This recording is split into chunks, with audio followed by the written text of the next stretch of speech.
Hello, hello. Hi, everybody. Welcome to the live stream. I realize my mic has been on for the last couple minutes, so you might have heard me moving some stuff around. But now my mic is officially on. I'm actually, aware of it. So welcome, everybody. Hopefully your week has been good. Hopefully your Friday's been good. It's time for some ROK. I could totally cast a king skill here, but that would be like just for visuals only. It's utterly unnecessary.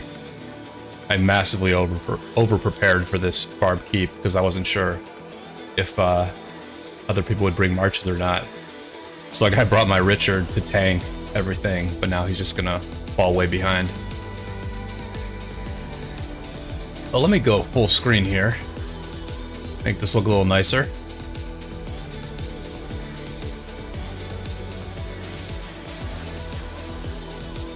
Hello, LaQuest. Hello, HD Nation. Hello, favorite hobby drawing. One of these days, I'm not going to be in like a mad hurry.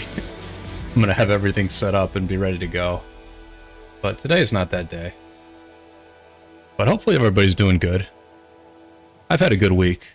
This is definitely the vibe that I want to have for these live streams, where like I get a lot done during the week. And then I'm just in a good mood to play some ROK and hang out with y'all. You know, it's the off season for us here in 770, and so you don't really have to play ROK that much during the day. And it's just a good time to get some other stuff done. I exercised earlier, did some bodyweight exercises, and then I actually figured some stuff out with my channel.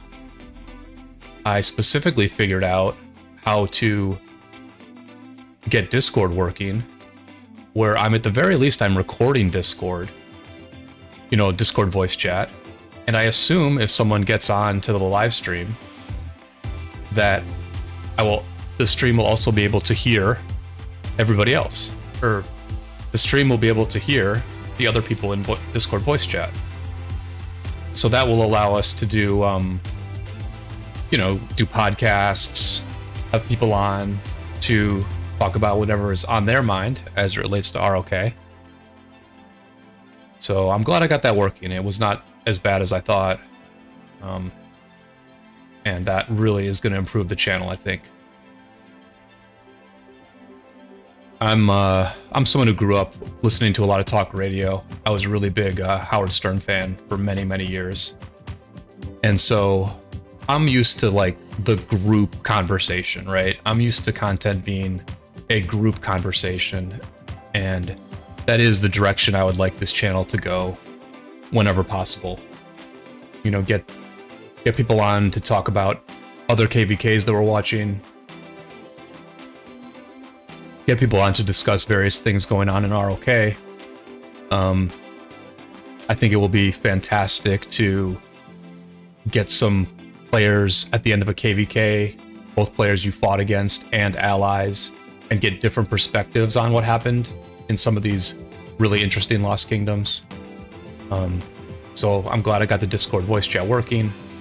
And if anybody does want to jump on voice, who knows where I'm streaming from, feel free to do that. And I'm also going to be reaching out to some people later and just letting them know that they have carte blanche to jump on voice whenever they want to. I did already let Rexian know that he can join my live streams whenever he wants to, because Rexian is one of my favorite people to talk about the game with. And he also gave me a pretty good image of these barb keeps that we're doing. in terms of like how many materials you can get per year if you actually do the keeps on time throughout the year whenever your cooldown is off. So, as you can see, you're going to get about 26.5 legendaries if you do this consistently, which I would say is worth it, you know? It's not like amazing rewards, these barb keeps, but it's worth it. It's worth the time. Real World, how's it going? Thanks for joining the stream. Hope things are good with you as well. LaQuest says, so after you finish the KVK, what do you think about the Warriors Unbound KVK? And then I do see LaQuest also saying that 1960, 2049, 307, and 1093 will join Warriors Unbound soon. Well, LaQuest, I will let you know, man. I have a video coming out tomorrow morning answering both answering your questions and letting everyone know about that big Warriors Unbound coming up. A player from 1093 did reach out to me a couple days ago and said, hey, you know, we're joining this KVK.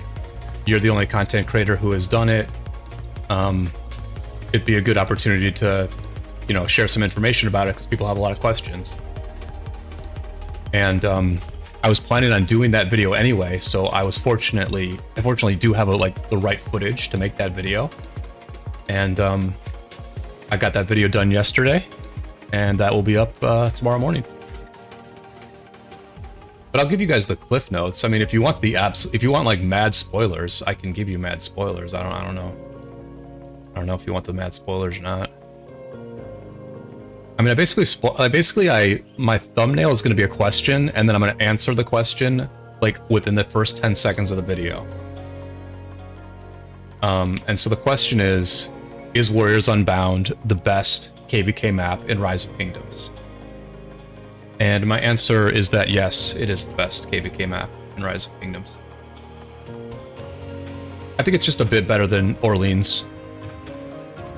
The way I compared it in the video was that Warriors Unbound is like playing a first-person shooter, whereas Siege of Orleans is more like a role-playing game. It's just like a little bit more complicated, a little bit more micromanagement, a little bit less aggressive than Warriors Unbound is. So, oh, we got the purple. We got the purple pop. Oh, what's the point of doing purple first?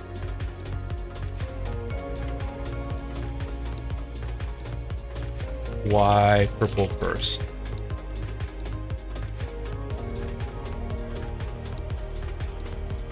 Sorry, Matt, but I'm not the best at playing and streaming yet.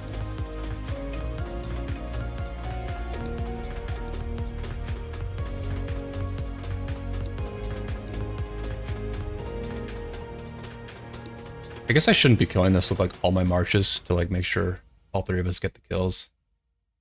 I know Mappa's on cooldown. He's just doing it for the lulz. Hope we will get Warriors Unbound in 1515 reg. Yeah, I mean, I don't know that it's gonna pop up that soon, LaQuest. Maybe it will. I don't know. I guess at the end of the day, they have to. I mean, they're not really probably gonna do Desert Conquest much anymore, so they have to put two KVKs in each pop. Oh, look, we got a pretty good drop here. I'm gonna take one of these legendaries if you boys don't mind.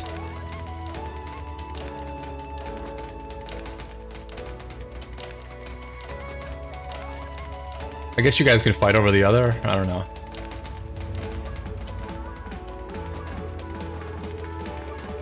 I'll take one legendary, please. You can see how I'm kind of a cold bastard here. But HDT, grab one of these, man.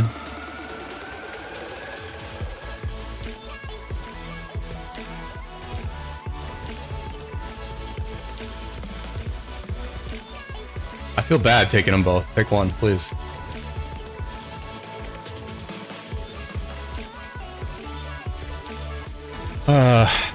People will love that, lol, instead of having a 50-minute intro.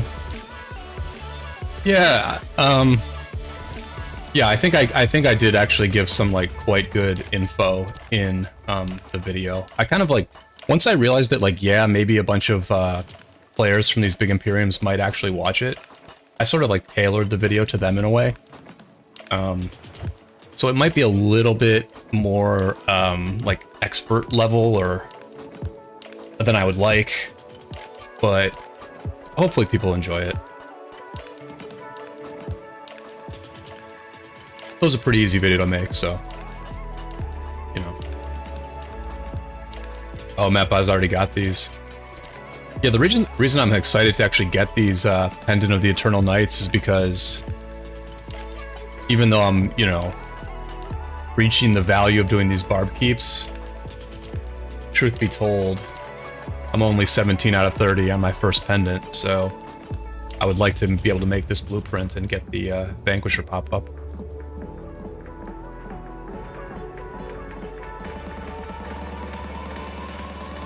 When will you set up donos? Real world, that's a good question. I actually am planning to try to set up donos tonight. That's gonna be my project after this stream. To see if I can get Streamlab dono set up. Because I mean, you know, if a bunch of Imperium whales are gonna watch my video, I should probably just have that dono link up, you know? Okay, so HDT's letting us know that he already has a Pendant of the Eternal Night crafted. Which is, I guess, a big rip. Although not as big of a rip as using Lubu in the field.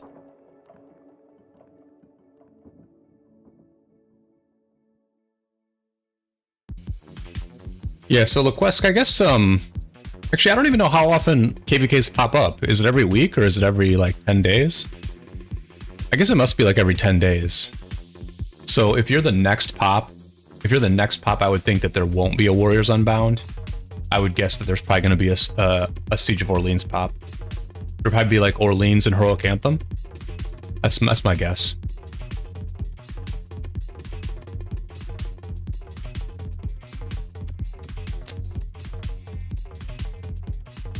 This is like literally the second time I've ever seen Lubu in the field. When we first moved to this kingdom, the original king, this Korean guy who's like a doctor, he was like a great king, like really super smart dude, good at the game, like really an outstanding king. But for some reason he had a maxed Lubu, and so in KVK 2, he was using Lubu. The Real World says, only reason you would ever get Lubu is to buy the sculpture bundle after it. Yeah, I did that. I'll be honest, when Lubu came out, when Lubu first released, I actually thought he would be good in the early KVKs. For some reason, I thought he was going to be like a pretty like OP rally commander. So I mean, it's got like a big debuff, right? His first skill has like a giant debuff. Like, what's his debuff compared to Nevsky's? 40% defense reduction? What's Nevsky's reduction?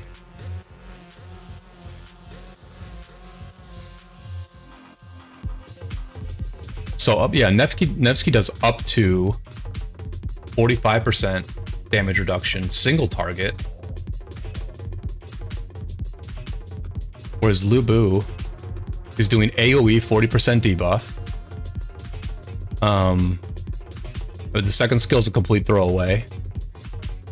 He's got 15% attacks.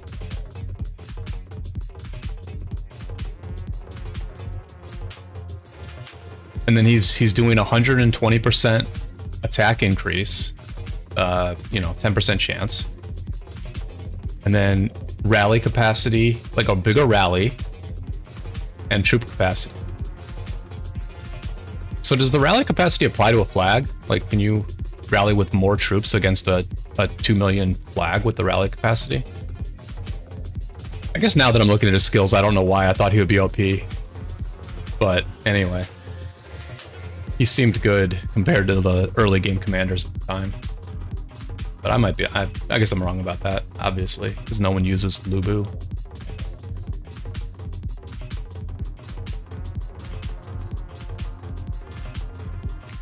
I would prefer HA over Orleans. Orleans seems complicated to me. Yeah, LaQuesca, I don't know. I don't think Orleans is that complicated, but I just, for me as like a garrison captain, I'm kind of over constantly switching bastion skills or auxiliary skills from like my open field commander to my garrison, right? Because it's like I'll be putting my best skills on my Nevsky, right? And then I switch it to my Jan. I have to garrison, so I switch those 3 auxiliary skills to my Jan. But then I have to put new skills on my Nevsky, so I swap them off a different commander. You know, I'll swap the skills off the XY to put it on the Nevsky. And it's like, it's not like you're switching just one.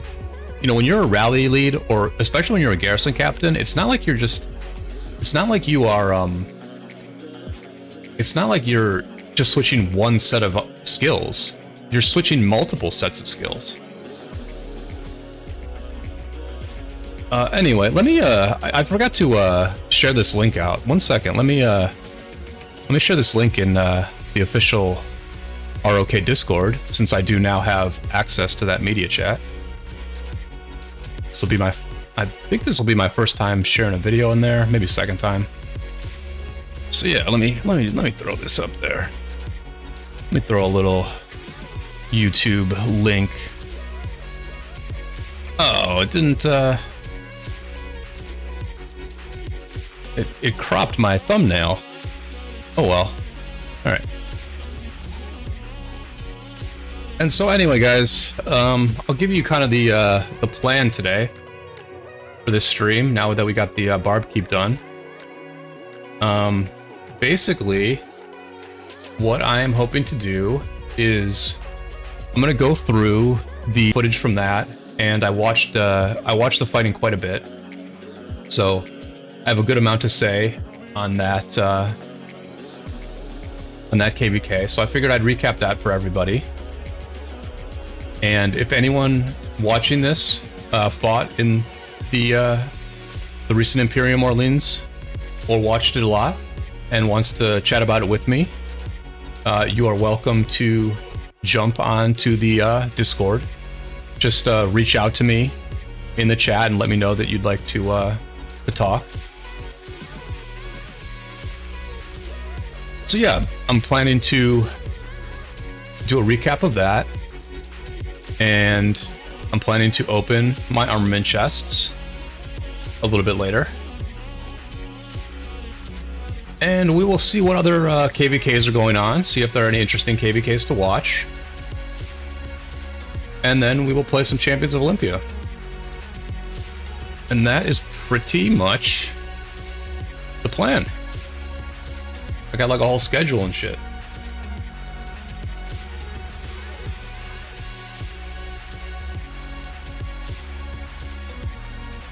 Listen, there are smart kings, there are powerful kings, and then there are kings who are just holding the thing until somebody else comes along.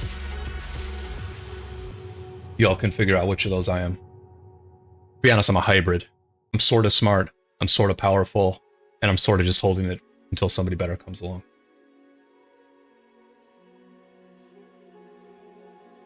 But let me get a couple of Barb Fort rallies going here, and then I will then I'll get going on that KVK recap.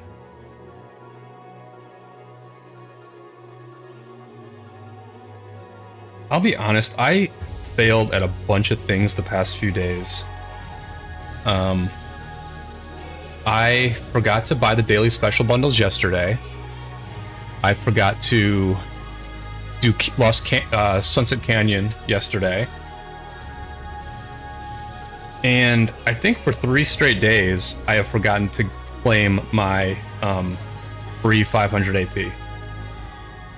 I just keep putting it off till I get up, the next day. And then I forget to use it. I just get busy doing other stuff. I was busy making videos the last 2 afternoons, and then today I was getting, I was basically cleaning my apartment before this stream. And yeah, so I've been like a very ineffective player the last few days. So let me send my farm to the gold pit. And then let's see how things are looking on the stream. Throw a like on the video if you haven't already.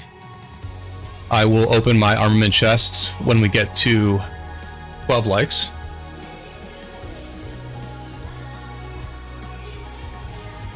All right. There's a KL for 774. Not sure if that's still going.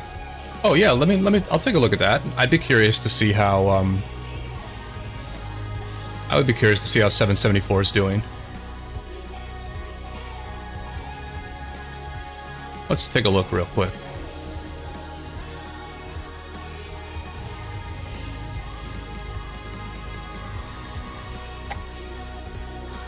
Okay, so they're doing Nile. 31 days. So where's 1774 is down in the bottom. Let's take a look. I know that our friend Six, his Nile's gonna have fighting tomorrow morning. So I think these Niles are like just starting to have fights.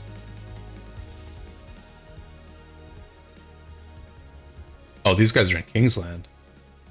So it looks like 74 is winning. Oops. Let's see what's going on here. Yeah, it looks like it's over. Looks like it's over.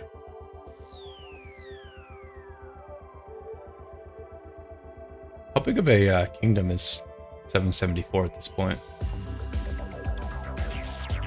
Oh wow, they're like about the size of us. I didn't realize they got that big again. Yeah, we allied with 774 a while ago. We fought against them in the original KVK 3, Light vs. Darkness. Their team actually beat us, and then we allied with them a little bit down the road. All right, so let me find these videos that I want to show y'all from the last KVK. This might take me a second.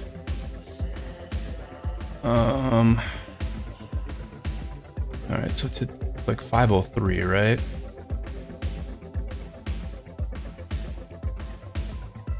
Let me see what this one is. No, that's very low. Honestly, this is kind of weird. That's from the video I made. It'll be I think it's the next video. There we go. All right, so let me give you all an update on this Orleans KVK that's going on. I believe there's still fighting happening. I don't know if anybody else watched this thing or not, but it was pretty much over, I would say, after, I don't know, maybe 16 hours or so. I went to sleep and it was still not decided, and then I woke up and it was pretty obviously over. And yeah, it's over at this point. I saw HOB was doing some fighting somewhere earlier. Where were they fighting? Maybe here?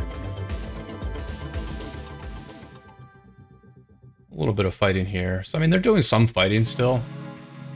It looked like 1429, which is in red, is basically still fighting at this point. While their allies 2268 have largely stopped, I would say. But yeah, let me give you guys a recap of what I saw happening in this KVK. You know, first and foremost, what happened is that in the Zone 6s, 1429, which is a American and European kingdom, they actually beat this kingdom in the dark blue, 1671. They won the Zone 6 against 1671.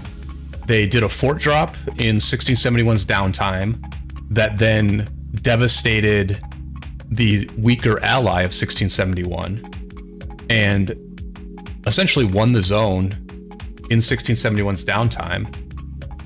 If you were on the stream last week, you'll remember that I had the analogy that 1429 took a dump on 1671's front porch, and then instead of finding out who did it and seeking revenge, 1671 just moved to a different house.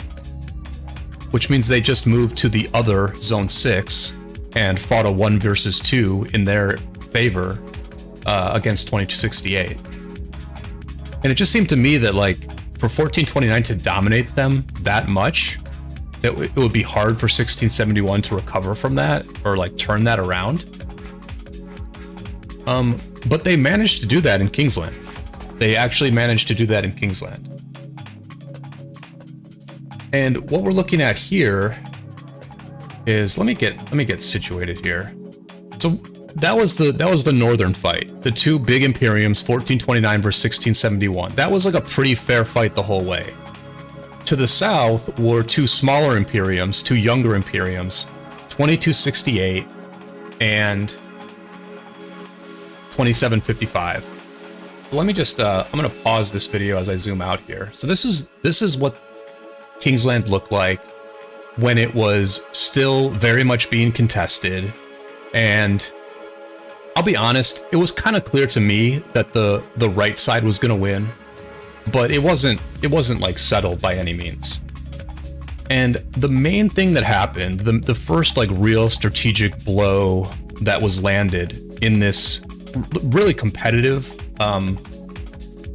Kingsland fight, I guess it's called Orleans. I guess the center zone is called Orleans in this thing, but I'm gonna call it Kingsland.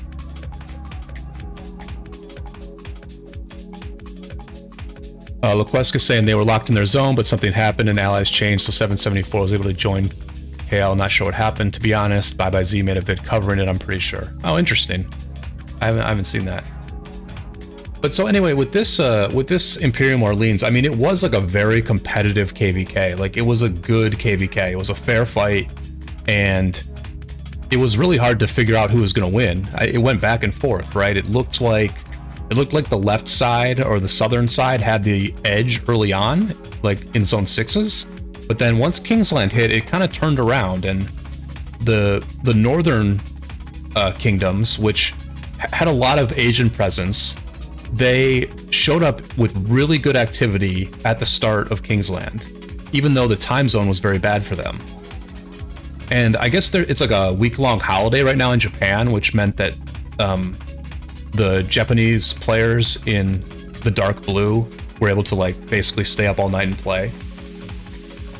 But anyway, the strategic blow that got landed is what you can, it's the thing that's obvious on the map, right? It's that 2755 on the southern part of the map, they really pressured 2268s. They pressured their pass. They pressured their pass.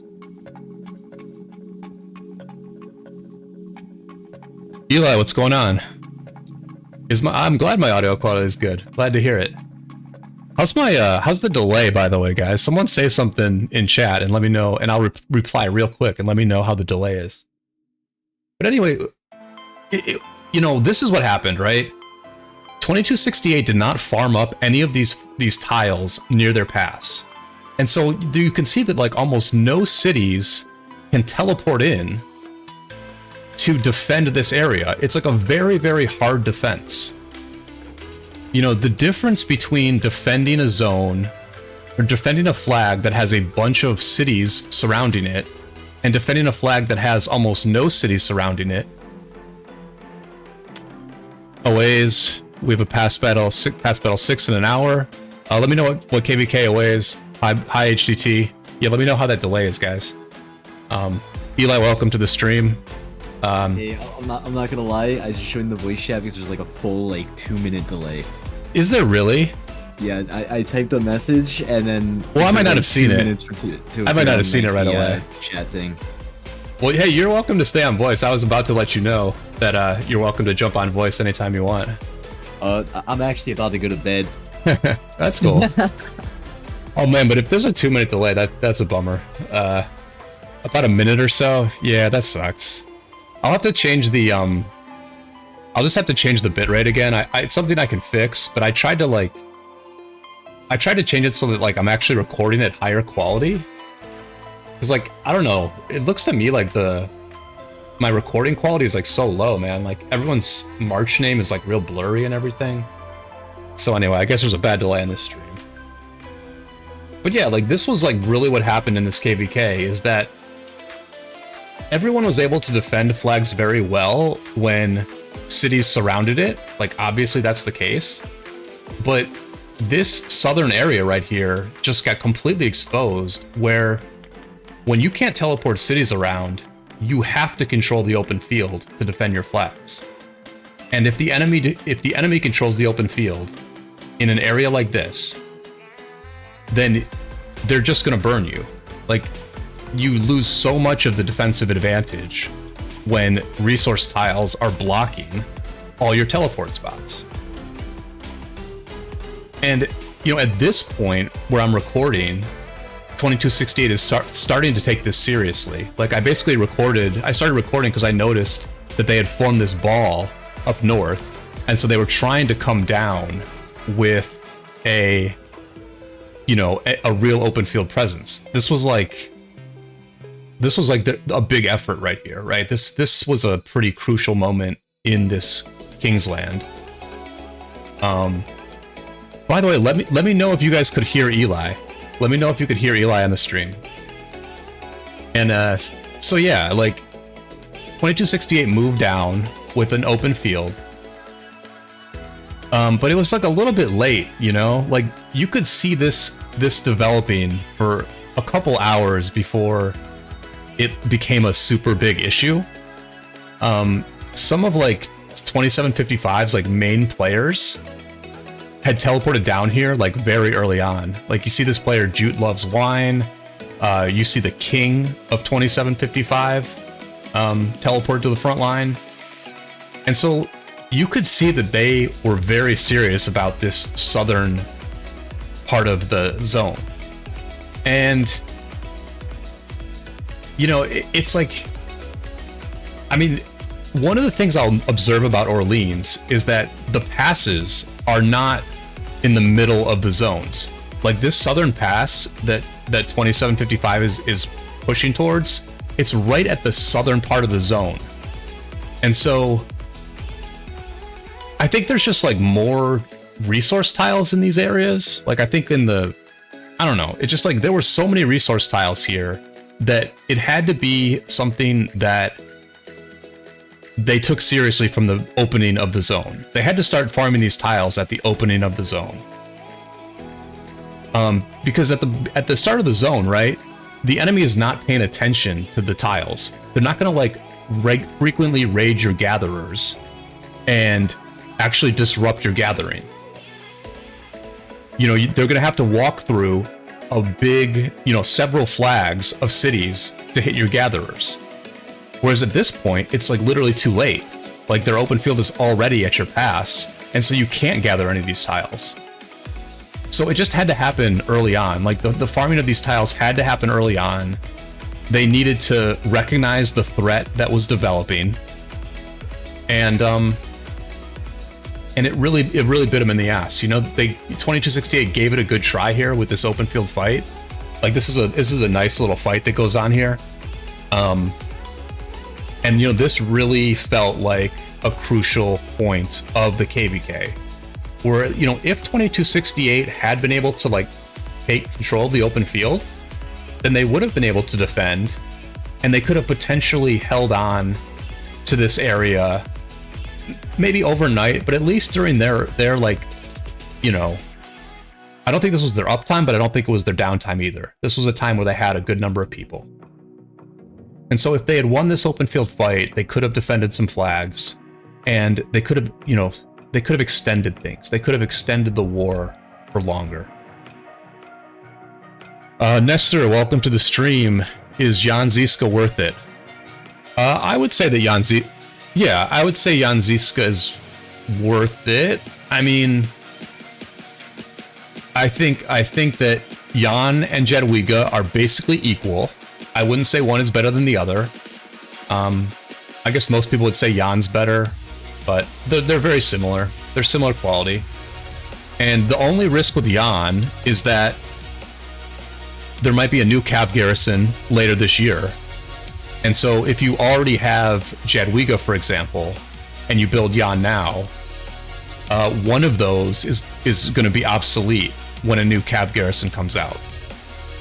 So Jan Zizka's good. He's worth it. You do absolutely want cav garrisons in this game because, you know, you need to do something with your cav troops, right? There's really no great cav rally. And so you need to do something with your cav, and a cav garrison is pretty solid, honestly. Jan Jadwiga is a solid garrison. If you're in Warriors Unbound, then Jan Flavius is a very good garrison. There's like a rally going on. I didn't even notice this rally when I was watching this. But yeah, there's like a rally on this flag, but there's no open field around it. So it's like, you know, this rally is just like not going to succeed. It has like no chance of succeeding. Aways, well, I'm new, but only have 17 million power. There's no fighting going on now. Reasons to migrate to 770 with smart leaders like Brian Kuh. I mean, I'll be honest, HDT, I did see this one coming. I was watching this, and I did say one thing about it in, I was watching Plato's stream. I really did enjoy Plato's stream. I think Plato does a really good job streaming wars. I did say one thing in there about it. I just kind of said 2268 not farming those tiles is going to haunt them in a couple hours. And yes, like this rally just needed to be canceled. You know, I think, like, honestly, I think both of these Imperiums played well. I think that 2755 had a rocky start. Their initial build into Zone 6 was not very good. They flagged very slowly, and all of the forts they put down were completely pointless.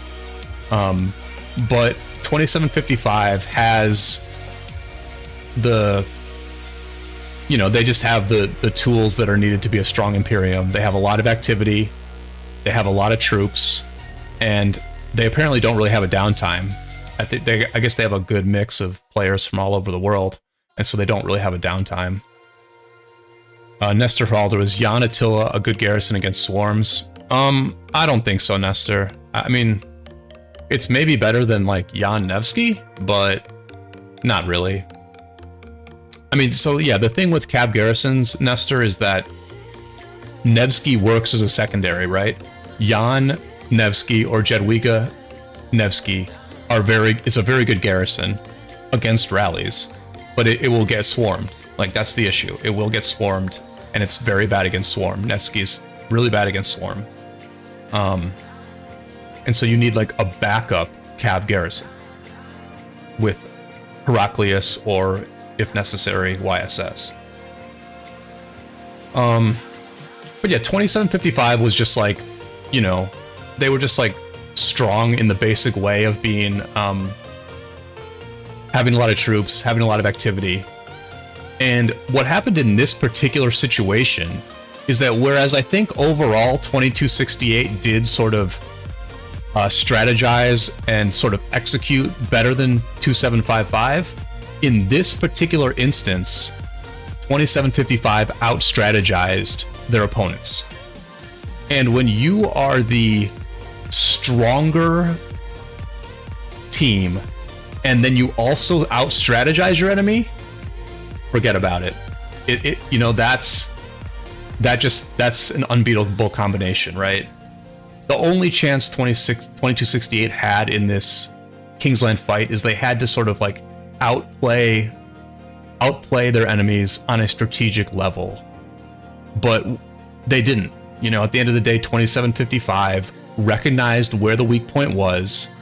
Their key players teleported down here. They set up shop, and they, by endlessly controlling the open field, they were able to endlessly burn 2268's flags.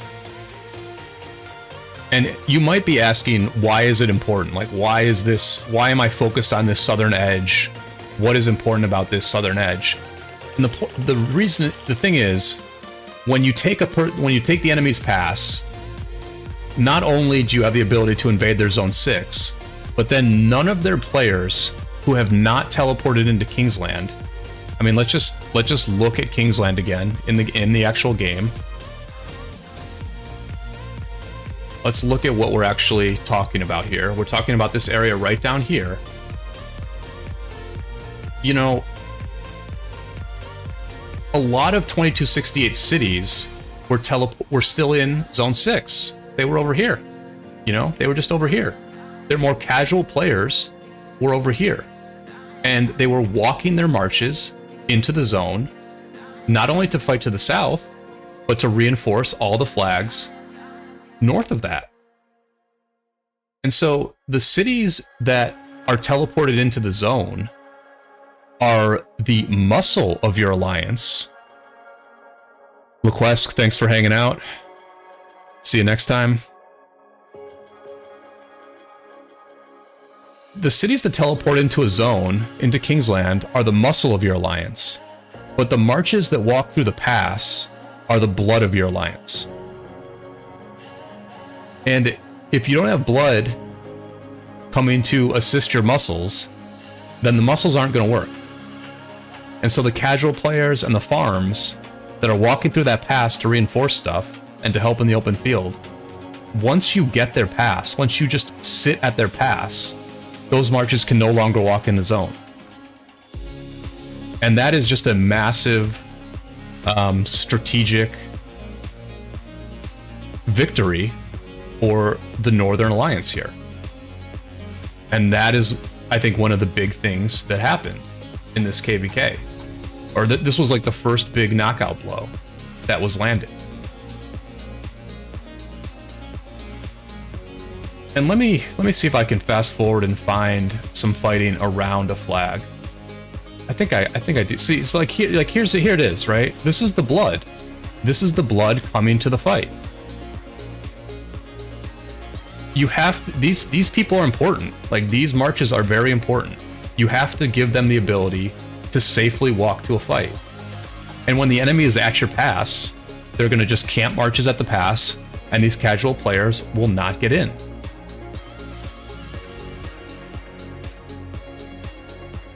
So let me just fast forward a little bit.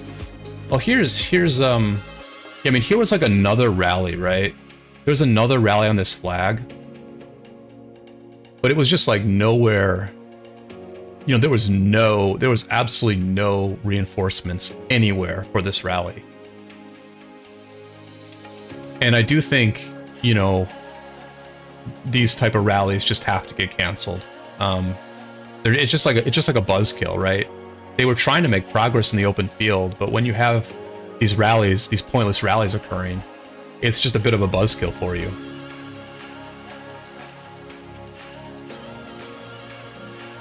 Let me see. Okay, and so this... Yeah, this was like... This here felt like kind of the last gasp. They needed to defend this flag. They were trying to get some open field nearby. But this guy here, Ultra of SG, like the one city they had here, this guy was like offline. Because when I watched this KVK hours later, Ultra of SG was still, his city was still sitting here, right? And what you really need in a situation like this, like if you find yourself in this situation where the enemy is knocking on your door, the enemy is really trying to achieve something significant, you need a city right there that is willing to fill that flag over and over again. Like if there's like an 80 million player sitting there, you really want that person to be dedicated, to understand the importance of the situation, and you need them to just fill that flag. Because no one else can do it. No one else can reach the flag to fill it. And, you know, you have a chance. If you have a city sitting here that can fill the flag, you at least have a chance. And if you have two cities that are filling the flag, you suddenly have a good defense. I mean, not having cities that can just fill a flag up quickly, it changes everything. It changes absolutely everything about defense. And I think this was just this whole scenario here, this southern scenario was a perfect example of that. Because whereas 2755 had struggled to make consistent progress against 2268 throughout the KVK, once they fought in an area where there were a bunch of resource tiles blocking the teleport spots, they walked right through them. They consistently burned for, 6 straight hours and accomplished exactly what they needed to. So let me fast forward this a little bit. Let me get ahead a little bit. I guess I'm looking around at some other stuff. Yeah, so 2268 pushes in. They do what they need to do, which is throw themselves into this enemy ball, try to disrupt this ball, try to win this fight. Rick is rallying the flag. Rick is like a really thick player in 2755.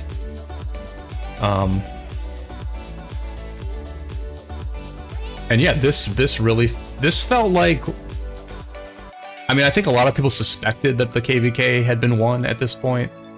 This to me felt like the last dance in a way.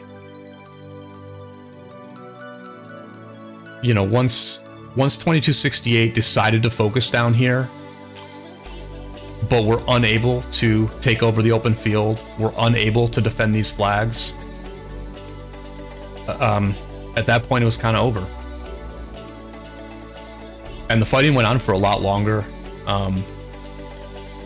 but this was a very big moment. I'm just gonna fast forward a little bit. I think I get some other footage later on. Let's see. So I'm zooming out. I'm seeing what else. I think I checked where everything else that's happening. I was always curious about this fight. This fight felt like a very key fight as well. At this time, at 22:30 UTC, it was becoming the downtime for the Blue Kingdom. They're a Japanese and Korean kingdom, so they were in their downtime, and 1429 was in their uptime and beginning to put some pressure on them. But you can see the difference between defending with a bunch of cities around a flag and defending with no cities around a flag. It's just completely different. Look at some of these green flags that 1429 would have to breach.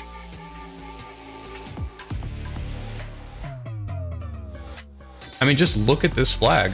Like, to rally a flag like this, even if it's your uptime and even if it's the enemy's downtime, you have to put together a murder ball of like 40 marches.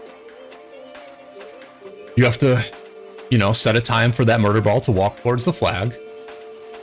You need to constantly fill up the rally because they will be constantly filling up the flag. And it's probably going to take you,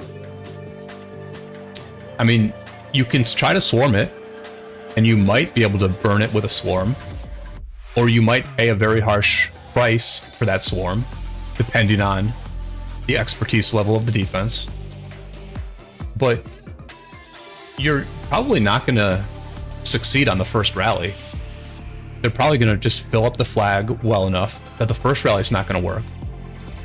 So then you have to get your 40 marches to refresh, reform, march to the target again, and maybe you get the burn.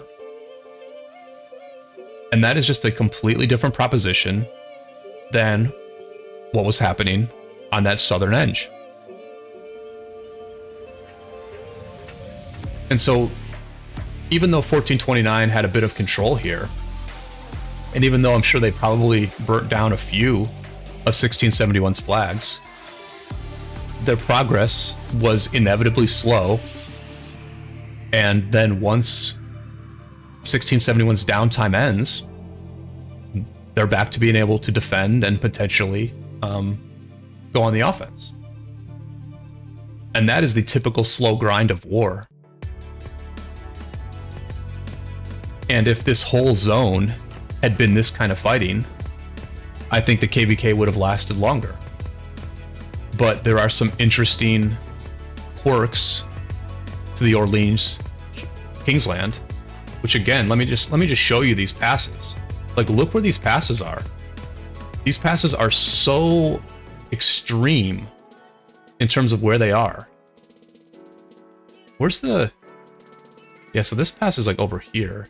Like, this pass is just so extreme, you know? It's not like in the center of the zone. There's no pass at all in the center of the zone. All the passes are like on the edges. And by the way, there's only 4 passes into Kingsland, which, unless I'm crazy, most KVKs have like 6 or maybe even 8. Don't like the old maps have like 8 entrances into Kingsland? So this is the kind of thing that wouldn't work in all the maps, but it absolutely did work in this one. Find the weak point and breach it. Let me just see if there's any more footage I want to show you here. I think I got one other video. Let me just see if there's anything good in there.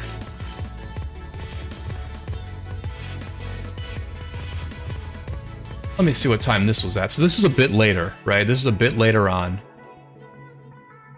2755 is much closer to the pass. And you're actually seeing here that 1429 comes down to help 2268. Because obviously the Japanese and the Koreans were on downtime. 1429 was making slow progress up top. But they came down here to help 2268. And I think that what happened is that 2268 ran out of troops. They, you know, their open field was always a bit lighter than their enemy's open field. They played a very good garrison game throughout the KVK. I don't know quite how many garrison captains they have. It didn't seem like they had a ton, but they had enough. But they did there's a couple fundamental things they didn't quite do, or they didn't have in place. I'm not going to spell out exactly what the mistakes were. If anybody wants to guess in chat what was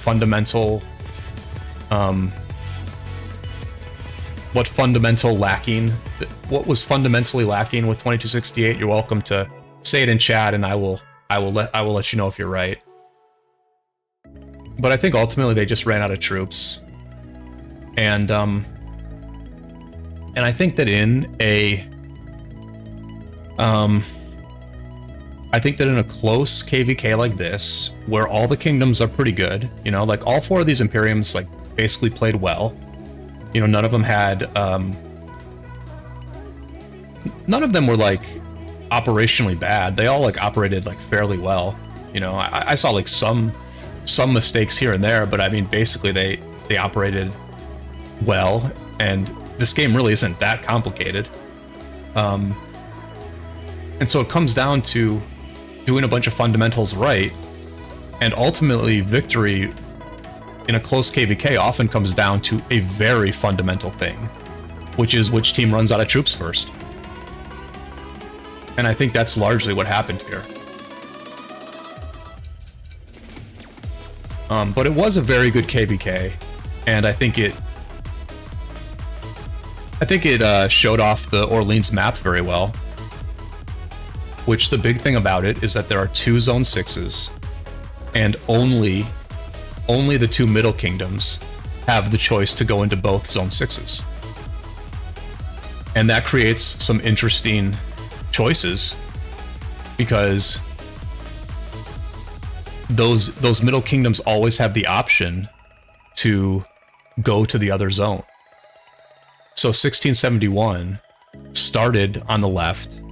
Things didn't go well there, but they never needed to win that zone. It was actually never that important that they win that zone, because they always had the edge in the other zone. They always had a very, you know, they had a much bigger army in the right Zone 6, and so they always had that choice. And I think those choices are going to be interesting in Orleans going forward.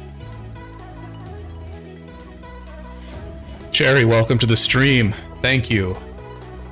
Throw a like throw a like on the stream, everybody, if you're enjoying the content. Let me see if I have any more of these. I think I do have one more video just to kind of wrap this thing up.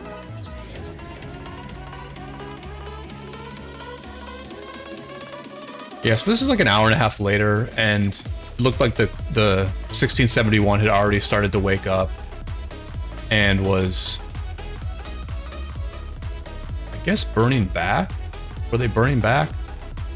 Yeah, they had gotten back to a neutral place with 1429. That's what 1671 looked like. Here, I'll show you that again. What their kingdom is. Pretty strong kingdom. I think the only issue they had was they did have a bit of downtime. And in all honesty, I think they were fighting against a very strong opponent. I mean, I think 1429 is quite strong.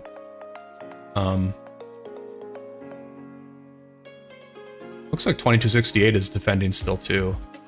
I mean, the fighting is still going on in this KVK. The footage I showed you was from like 2 days ago, like almost exactly 2 days ago. But the fighting does seem to still be going on, which I don't know how I feel about that, to be completely honest. One of the things that I was thinking about as I watched this KVK was that,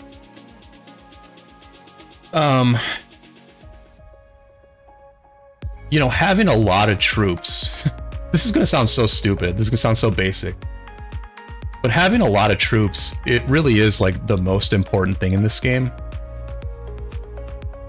And it's not something that you should really take lightly. Like, I don't really think 2268 and 1429 should be like still fighting at this point. Like, I don't know what the point of like losing more troops is when you know the KVK is over.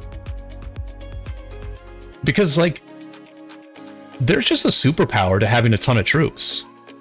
To having a ton of accounts that can take a bunch of deads, that can keep filling flags, that can keep filling rallies. Like, that's just a superpower. And you can be this like really well-run kingdom, and you can fight well in war, but if you run out of troops before your enemy does, then they just beat you. And it makes me think about like our last Strife of the Eight, where we fought this like kind of like dormant, this dormant A kingdom. Like, not in dormant, but they were like an older kingdom that had a bunch of inactive players. I think they were like 1256 or 1252. Sorry, fact check me on that. I forget what the fire camp in our last Strife of the Eight. They had all these like inactive accounts that the leadership of the kingdom had access to and would pilot. And they would just like throw these accounts into forts. Like they would port in an inactive account to a fort, and they would just fill that fort with this account for like a couple hours. And it made it very hard for us to actually like burn the fort, because they were just like keeping this fort endlessly full. I'm gonna go to one other video here. This is like the next morning in this Orleans Kingsland, and basically 1429 kind of gives up in the north, and they actually take the pass in the south and are helping 2268 in the south. But anyway, continuing my thought, like this sort of inactive A kingdom, because they had all these troops, they had all these just like troops in their arsenal. They made things difficult for us because they could just fill stuff up over and over again with these troops. But you don't easily replenish those troops. You know, sure, you get half of them back at the end of the KVK, but that player is never going to rebuild their troops. And so it was kind of like a one-shot deal. You know, they used their one shot against us where they had a bunch of troops. And I think that perhaps 2755 also had a ton of troops in this KVK. And I don't know if they used them all or not, but it sure was nice to have them. And I just think like, yeah, like respect your troops. At the end of the day, you really have to respect your troops. And I guess that's all reflected in power. So is our the question is, are troops all reflected in power or not? And I think I don't think it's fully reflected in power. Because at the end of the day, it's about what troops you have access to. It's not about how many troops you have in your kingdom. It's about how many troops you have access to. So you can't just look at power and be like, oh, this kingdom is this strong. It's really about how many of those troops are willing to be used in important situations or in just standard wartime situations. And I do think that varies quite a bit by kingdom. And as much as we in the Handsome Devils would like to think that strategy and execution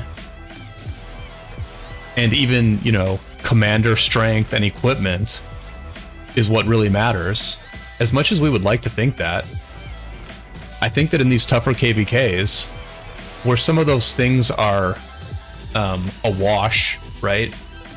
In these bigger KVKs, everyone operates efficiently. Everyone has at least decent strategy. I think a lot of times it comes down to who has more troops, who has access to more troops. Algebra, welcome to the stream.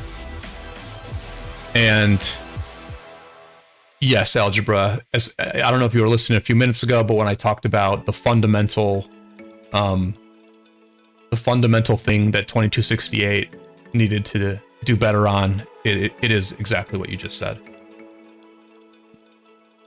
And not only because it doesn't really affect matchmaking much, but because you can build a lot of those things and you can protect your main accounts and let your main accounts open field for longer. But yeah, it was just a really interesting KVK, honestly. I think this was a very interesting KVK. I really enjoyed watching it. And in a past video, I did say that I gave Lilith credit for not including 1254 in this KVK, and I didn't mean that as anything against 1254. I think my point was that 1254 can screw up the matchmaking because they're so much stronger than some of these other kingdoms. And look what kind of a war these kingdoms got by keeping 1254 out. They got a very good war. They got a war that one side was winning for the first 3 weeks, but then the other side, with dedication and strategy, won in a comeback fashion in Kingsland. And, so I think that's really what you want in a KVK. You want a close, well-fought war. And that is sometimes what you get when you have a balanced matchmaking. So I think that's about it. What is this? What am I recording? I guess I recorded a much longer video here. Let me see if there's anything interesting in all this. I mean, so basically, the next morning, 1429 came out here and was trying to, they were trying to fight 2755. Maybe they just wanted to fight him to see. They hadn't fought this kingdom all KVK, and one could certainly argue that 2755 was the X factor that really determined the final outcome. So maybe 1429 just wanted to see what they had, which I can certainly understand.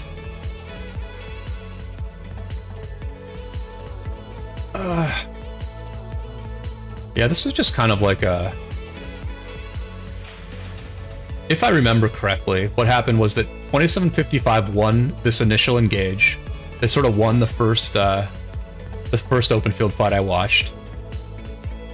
But then, 1429 brought more people in and turned this thing around.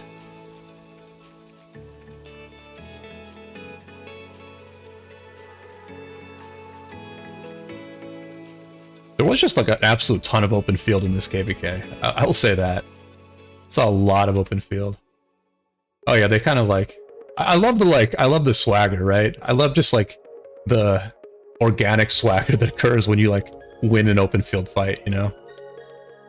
So like, yeah, you know, 1429 got pushed back, but then they brought more people in, and they pushed 2755 back onto their side. A little go your side moment there.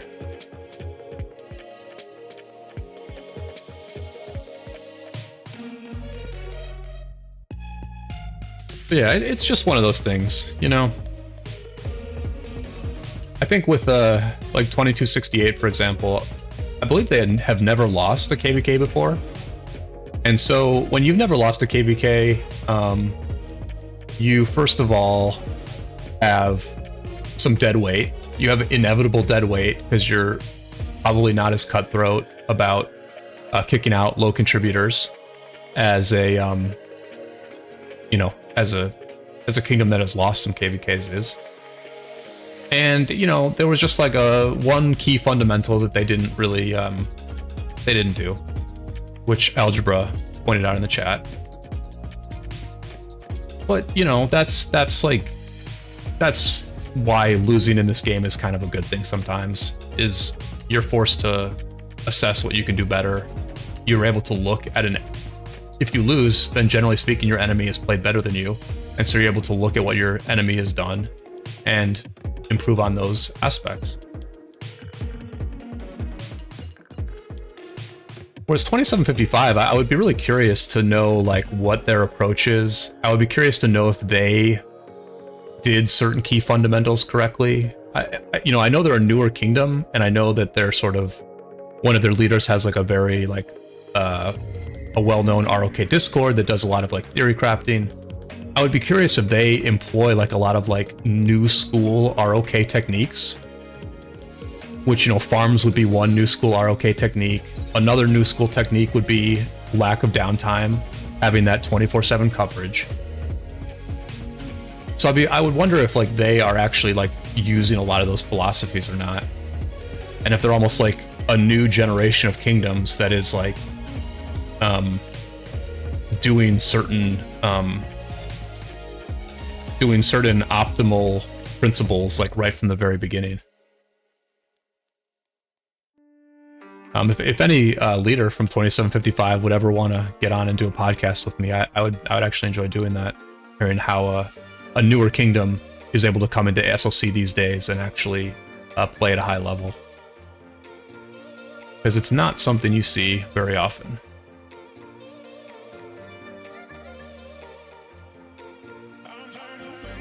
So yeah, I'm about ready to wrap up this little recap, but we've got some good visuals here.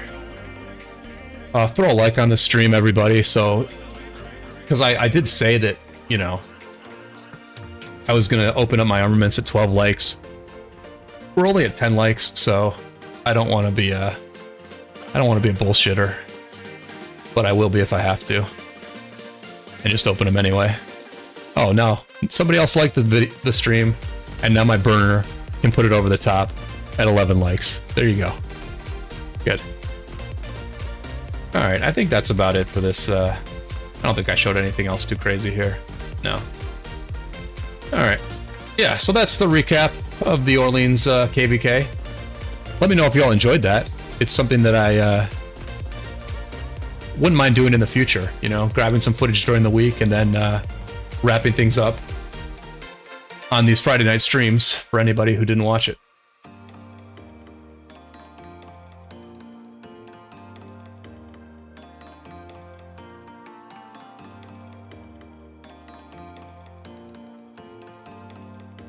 Oh, let me at least like remember to do some of these basic duties here.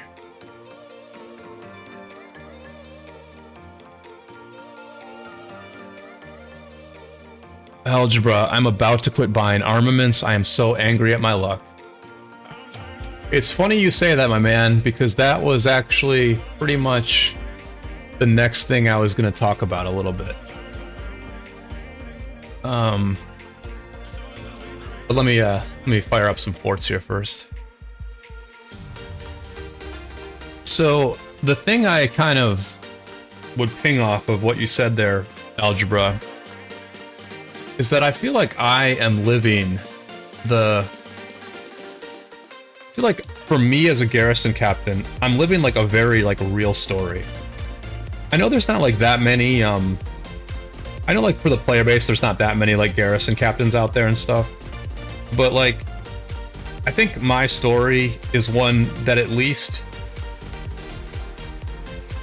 exemplifies the cool aspect of this game where like your choices actually matter in the long term.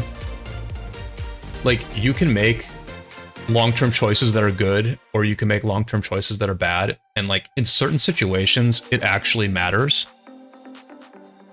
And with me, I think the good long-term choice that I made, well, let me set the stage first, right? I am not a big spender. I am a low to medium spender in this game. But I am a garrison captain in our alliance. I am a long-time important garrison captain in our alliance. And the good choice that I have made over the last year or so is that I actually did focus on building one really good set of cav gear, right? I took the time to refine and expertise this Ash of the Dawn. I took the time to refine and crit this Navarre's Control. I made the choice to build the KVK items rather than building the Cav set items.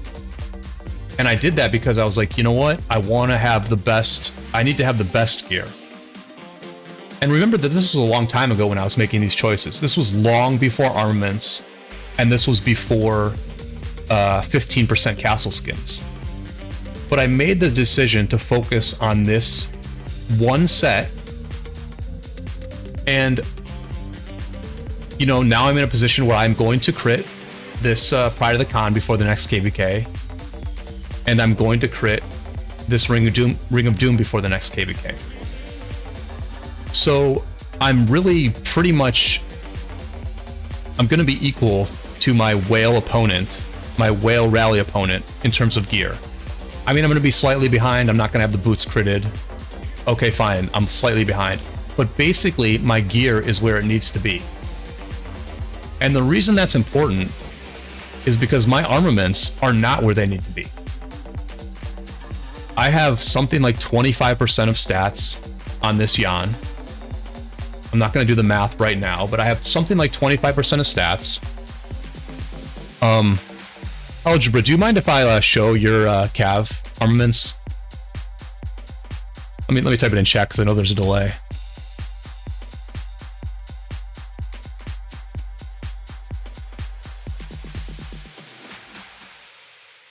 Because the thing that I saw, or the thing that I'm realizing, is that whales in this game are probably going to have like 10 to 15% more stats than I do on armaments. I think Algebra's Cav, and Algebra's not like a big spender on armaments, but he does spend on armaments every day.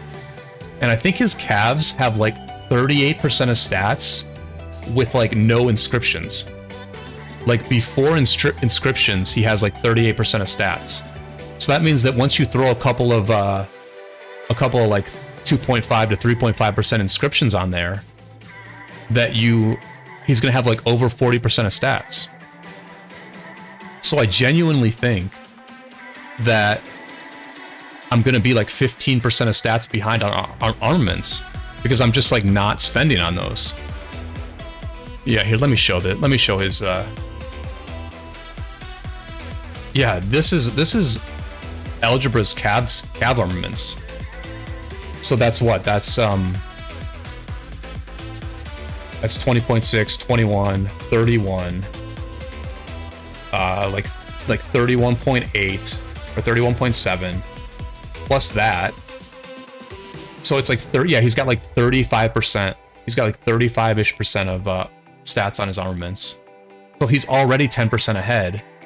But like, whales are going to also be able to buy these, you know, they're going to recycle enough to be able to get some of these inscription shards from the chest. So I'm probably going to be like 15% of stats behind on armaments. And I'm probably going to be like 5% behind against some opponents on castle skin.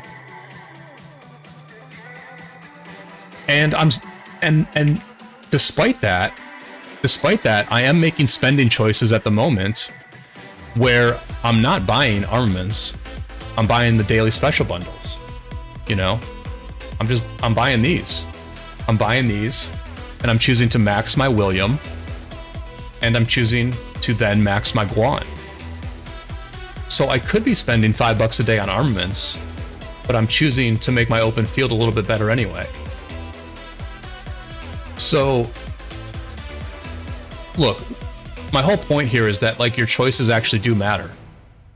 And my choices to focus on one set of equipment means that I'm at least still in the game. Like, I can at least still compete as a Garrison captain. Because being, you know, 15% of stats behind, it's not the end of the world. I can, with good defense, with some open field fighting, with some swarming of the rally, you can overcome 15% of stats. But if I had not built, you know, let's just say that I had not built the Sacred Dominion and got lucky with a crit on it, I might instead have the KVK set weapon with like 25% of stats. And so I'd be like 7.5% of stats down on just this one item. And maybe if I hadn't built this Pride of the Khan as well, I'd be another few percent down on this. So, you know, the choices just go on. You know, I'm choosing not to spend on armaments because, like, I just can't afford to, like, spend a bunch of money and, like, get nothing. Like, it's kind of brutal. I'll be honest that if Lilith offers, like, a really nice, like, a really, like, good value armament bundle, I might foolishly spend some money on it because I just recognize the importance of getting some better armaments. But I just think it's interesting. I mean, I just like that. I mean, I really enjoy, like, planning out my account. And I think the game has gotten a little bit more boring with commander choices because everyone builds the same meta commanders. Algebra says, luckily, Garrisons are still stronger than Rallies head-to-head. Yes, definitely. Definitely. And that's what's keeping me in the game, basically. Because I do think armaments, I do think I'm going to fall behind on those. And I don't think there's anything I can really do about it because I'm just not going to, like... I mean, I could spend $5 a day on armaments, but I would just rather spend $5 a day on daily special bundles. Like, it is what it is. I'm not going to, like... I don't want to, like, totally wreck my account just to focus on, like, one march or whatever. But anyway, I was thinking about that the other day, and I wanted to just, like, tell that story. But let's go ahead and open up these armaments now.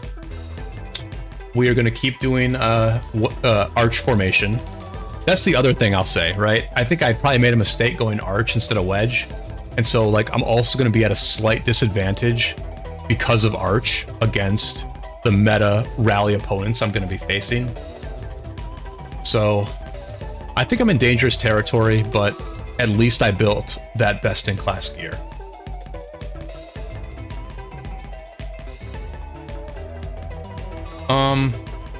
Not terrible, actually. Yeah, not terrible. I'll lock that. Thank you, Algebra. Thank you for the luck. Everybody, please throw a like on the stream for the good vibes as we go through these armaments. We do need this shield slot. The shield slot is really... We need a good cav armament in the shield slot. That is the main thing we're looking for.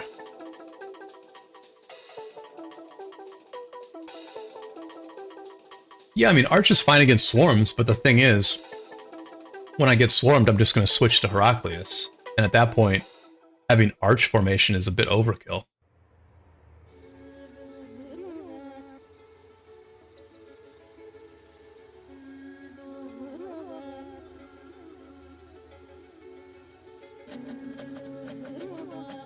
Alright, we're just getting through these blues. I see the purples and the oranges in my future, and I'm excited for those. I am excited for the purple with inscription. You just never know. You just never know. Alright. Here we go. Shout out to the Magster. Give me something good. Nope. Oh, this is a good barb. This is definitely a good barb inscription here, or armament here. So there you go. All right, so Mag wanted me to get some barb killing armaments. Let's finish off the rest of these blues.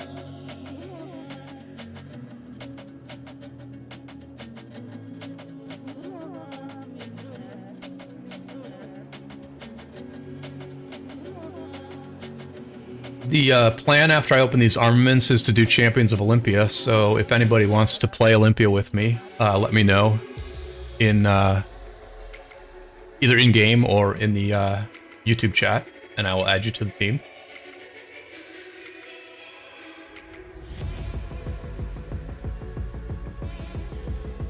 Alright, nothing so far.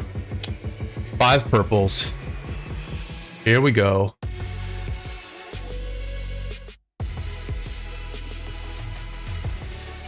Nothing. Nothing. Nothing. Nothing. And the inscription. Let's do this. Come on. Horn of the North. Okay. Annexer, I think Annexer is barb stuff. Yeah, Annexer is barb stuff, but a decent armament here.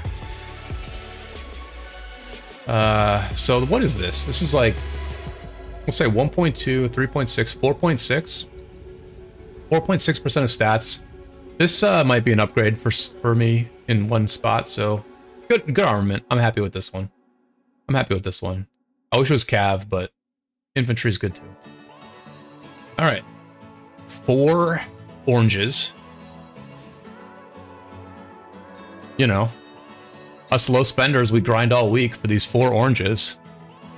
And then on Friday night, in front of y'all, we let it all hang out and open these 4 chests up, you know? This is all we get.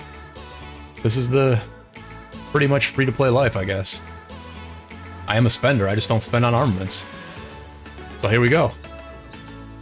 Give me something good. Oh! Get. Double inscription, baby. That's what I'm talking about. That is what I am talking about. Let's take a look at the other 3 first. Okay. The beautiful thing about the oranges, the beautiful thing about the legendaries, is that the stat rolls are bigger. The stat rolls are bigger. Alright.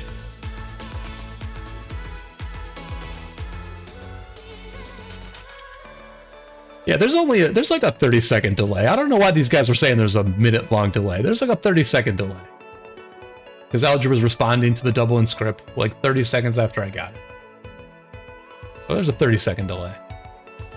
Which I apologize for, but it is what it is. Alright, I'm just like slowly getting to this thing. I'm like kind of scared to look. Siege Master Race armament there. And alright, this is the last one. Double inscript.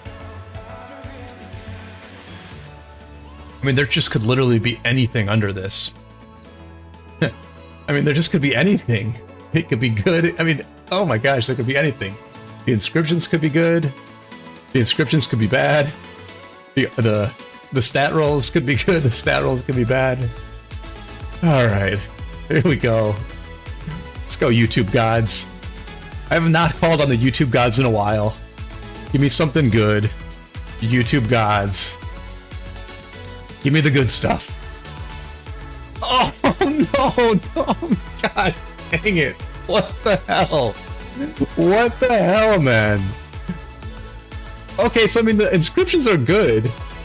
Uplifting. Every 10 seconds after the wielder enter battle. Every 10 seconds after the wielder enters a battle, the damage of their normal attack increases by 1%, up to 5%. Okay, so this could work in a garrison or a rally, and you're getting up to 5%. You're essentially, in a rally or garrison, you're getting 5% attack. So 5% attack, I'm saying that's like half of your, that's like 2.5% all damage, which is, you know, like 6.5% of stats. So I'm saying this is 2.5% all damage. And so that's like 6.25% of stats. That's really good. That's really good. 6.25% of stats plus 2.5% counterattack damage. Yeah, I just need rerolls. As Algebra said, let's pray Lilith lets you reroll soon. I just need rerolls, man. Like, this is a... I'm not mad about this one. I'm honestly not mad about this, because, like, they have said there would be rerolls in the game. Eventually, there are going to be rerolls.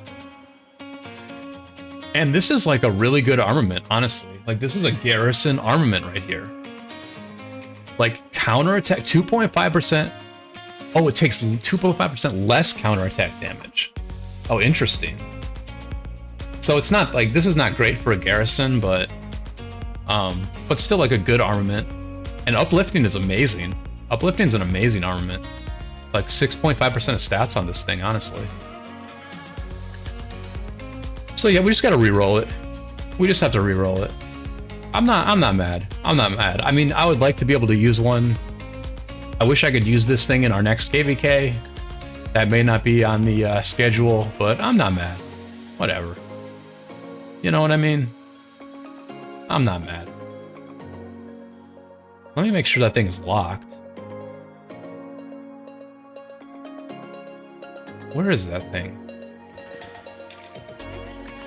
Oh, here it is. Okay, it is locked. Yeah. You can see I'm using my other dual inscription, even though like the substats are pointless. I'm still using it on XY because it's like 3.5% of health and some march speed. So like, you know, I've gotten really bad rolls on both of my double inscriptions, but the inscriptions have been very good. Both of my double inscriptions have actually had very good inscriptions on them. So yeah, I'm good with that. I'm good with that.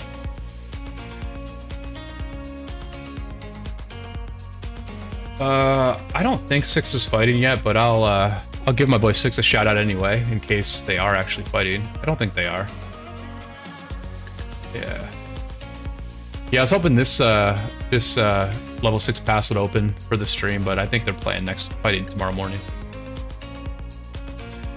Algebra says, do you think I should use a Conquest coin on 3.5% health before I leave for 770? Oh, of course, Algebra, of course. Yes, you absolutely should use your Conquest coin. Of course, yeah. Definitely. I mean, everyone should be buying one inscription every KVK. That's the base case. And Algebra, I would guess you seem pretty active, and it seems like you have a strong account. So I would guess that like, even if we were to lose a KVK, I would guess that you could get 30 million kills anyway. And then if you get 30 million kills, you're gonna get one Conquest coin, you know, regardless of anything else that happens. All right, so let me get my marches here set up for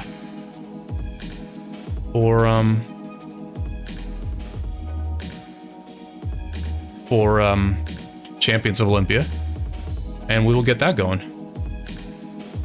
If anybody does want to play Olympia with me, just let me know. I just changed mice to my more comfortable mouse, but it's always weird. Like the sensitivity is like different on both mouses. It takes me a second to get used to it.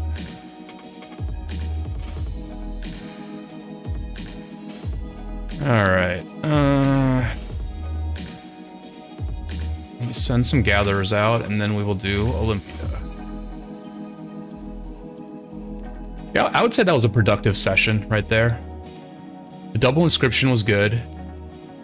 And the double inscription was like super good, honestly. Like that's just a really good inscription for a garrison, man. Like 6.5% of stats on an inscription.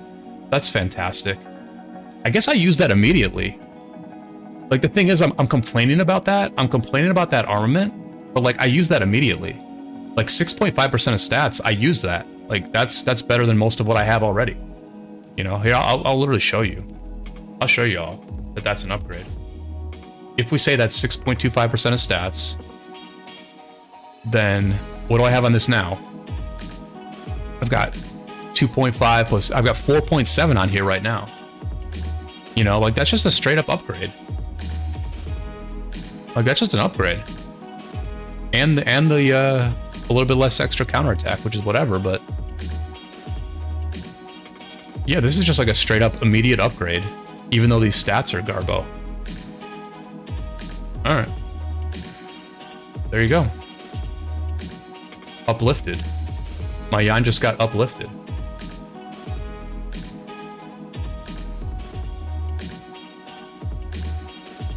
And now he will lose all this gear.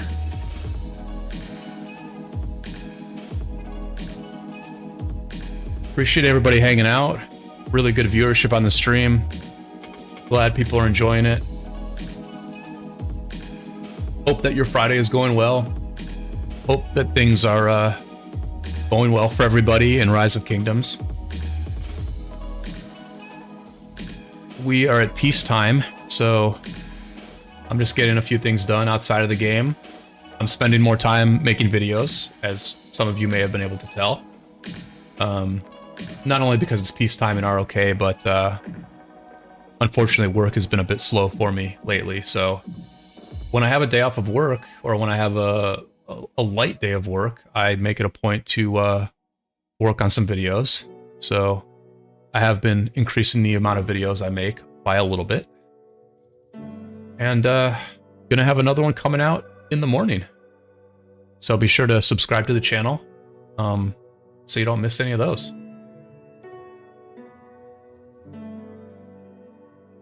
I mean, one of the things that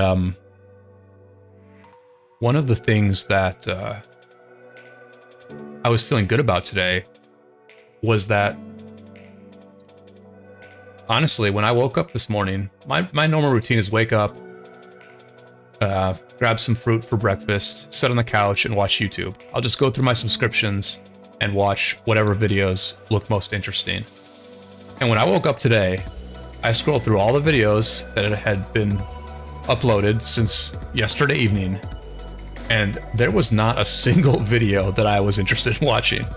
Like, not an ROK video, not a Breaking Points video, not, you know, any of the other channels I follow on YouTube. You know, not any crypto videos that I wanted to watch. There was not a single video that was interesting to me. And I ended up watching like Dave Portnoy's pizza review from yesterday, which I hadn't seen. And then just watching some like Bloomberg. I just watched some Bloomberg, you know, Bloomberg TV. So like, it's bad that there was no content for me to watch, but there is an opening in the ROK market. There is definitely an opening for some quality Rise of Kingdoms videos. Algebra, yes, I do watch Breaking Points. I'm a subscriber, actually. I donate $100 a year to them. I think they're a very important show, very important bit of independent media, and yeah, I do watch them. If anybody's interested in like what I heard described today as anti-conformist, populist news, if you have an anti-conformist, populist view of the world and of our country, Breaking Points is a very good show. It's one conservative thinker and one liberal thinker, but they're both good faith journalists who put on a very good show.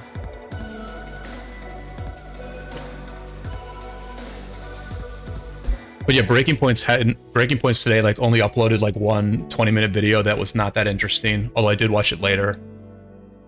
I think Chisgo had like I don't know, he either had like a Call of Dragons video or he had like a live stream.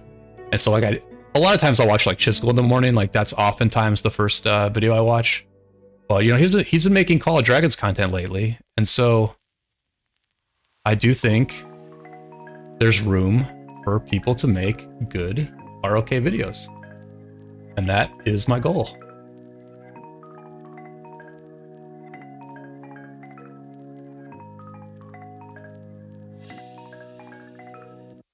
Damn, this dude was fast. Oh. I have like really weird skills here. What the frick? All right, we gotta zone in a little here, boys.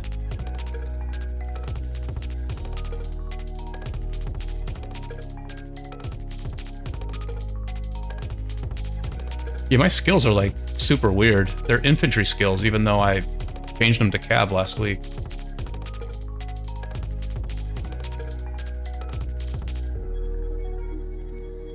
Let me retreat this Nevsky if I can.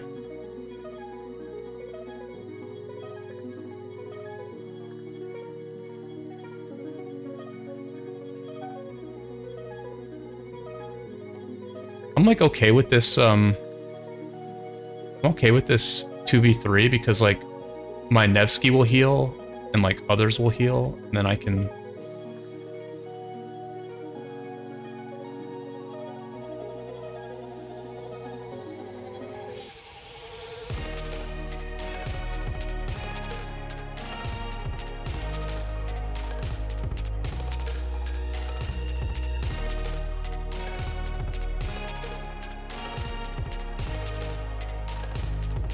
I'll go here, I think. Although it doesn't make a ton of sense. I think I want to go here instead, because I just never win mid. Or maybe I do. Okay, I do win mid.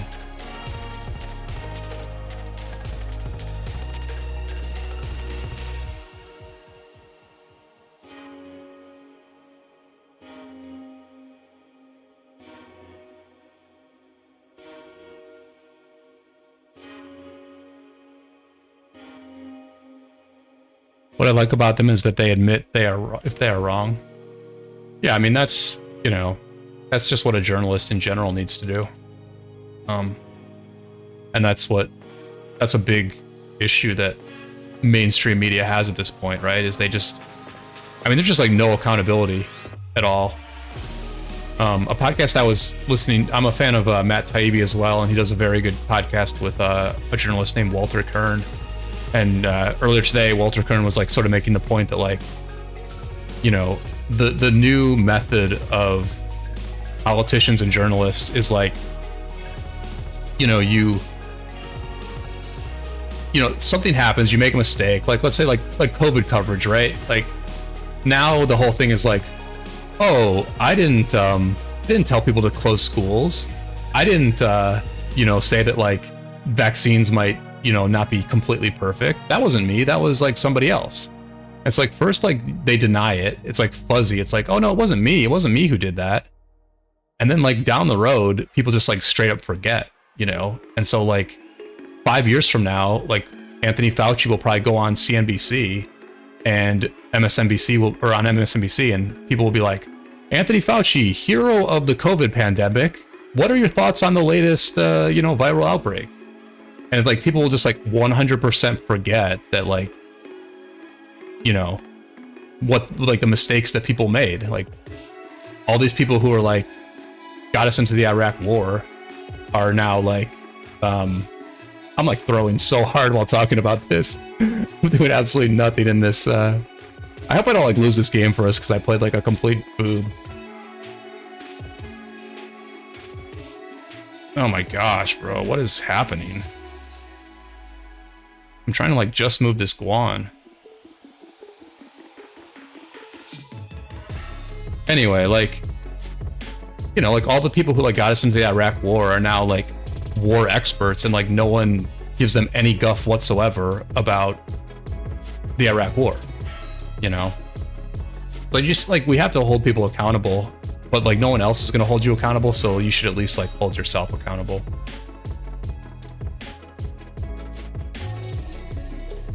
I don't know, I have like a whole strategy now. Where like now that I'm on YouTube, I've like stopped commenting on stuff because I like don't want like who knows where things will go in the future. So like I don't want like a history of like the comments I make on YouTube to exist. Like I have a lot of fun thinking about this stuff now. But I need to learn how to freaking talk and play POL at the same time because I'm just throwing. I'm playing so bad.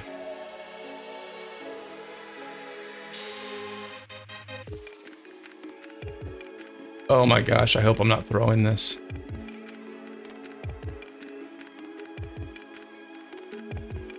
I hope I'm not throwing this.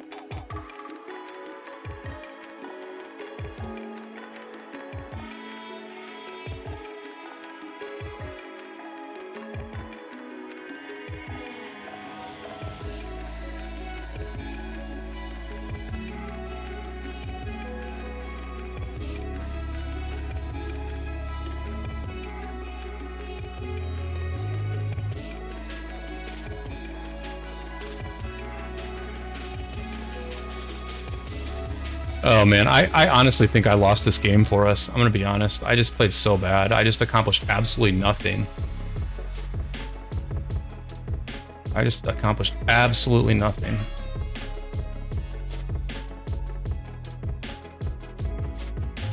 Yeah, I threw that game right there.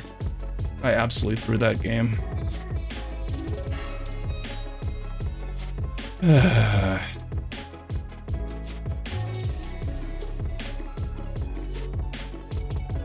Ay, ay, ay.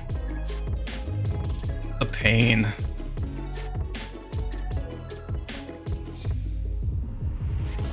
Alright. I need to focus on like running with my teammates. That's like the main thing I need to focus on.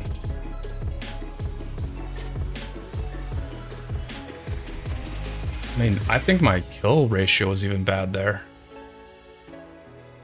I did have completely scuffed skills, but yeah, I just played so bad there. I guess other people did too, but man, oh man.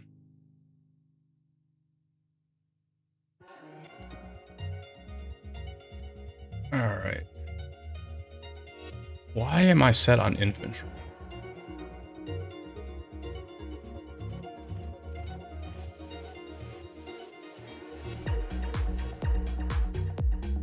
I guess I could do normal attack damage. Then this. All right.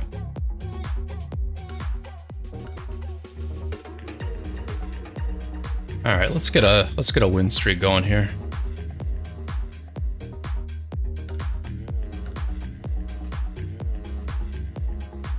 I'm inevitably going to play COO until I'm at least back in copper, because I think this is the last week of the season and I at least want to get the copper rewards.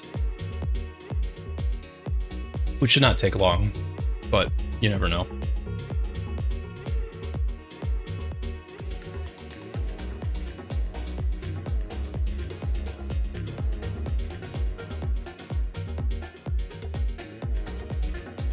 But yeah, I mean, speaking about some of the choices that I'm making with my account, where like I'm not spending on armaments, but I am spending on the daily special bundle. Oh, you know what it is? You know what? My stuff is so old. Like I've been using XY William instead of Boudica YSG. It's like my marches aren't even right. My marches aren't even right.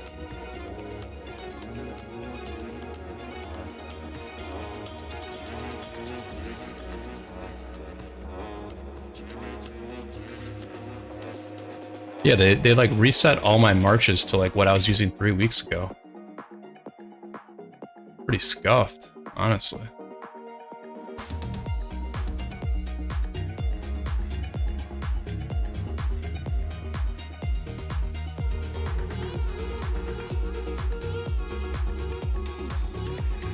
I mean, Algebra, if you want to talk about like the most important thing in politics, I would say that the most important thing is just corporate influence.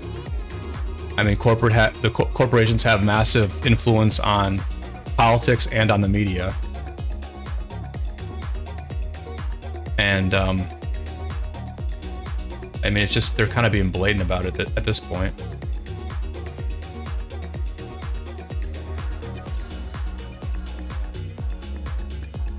But there are other things going on. I mean, the free speech stuff, the censorship stuff, the sort of like authoritarian control that a lot of centrist politicians are trying to do. You know, I mean, I think Tucker Carlson being kicked off of Fox News is just like this insane thing where like he was incredibly popular. It wasn't like a business decision, but they did it anyway because they didn't like what he had to say. I mean, that's like kind of glaring, right? Like he badmouthed pharmaceutical companies, for example, right? He badmouthed advertisers that are important to Fox News. It's like when you fire your like most popular figure on the entire network because they're talking bad about corporations that advertise with you, like that's pretty wild.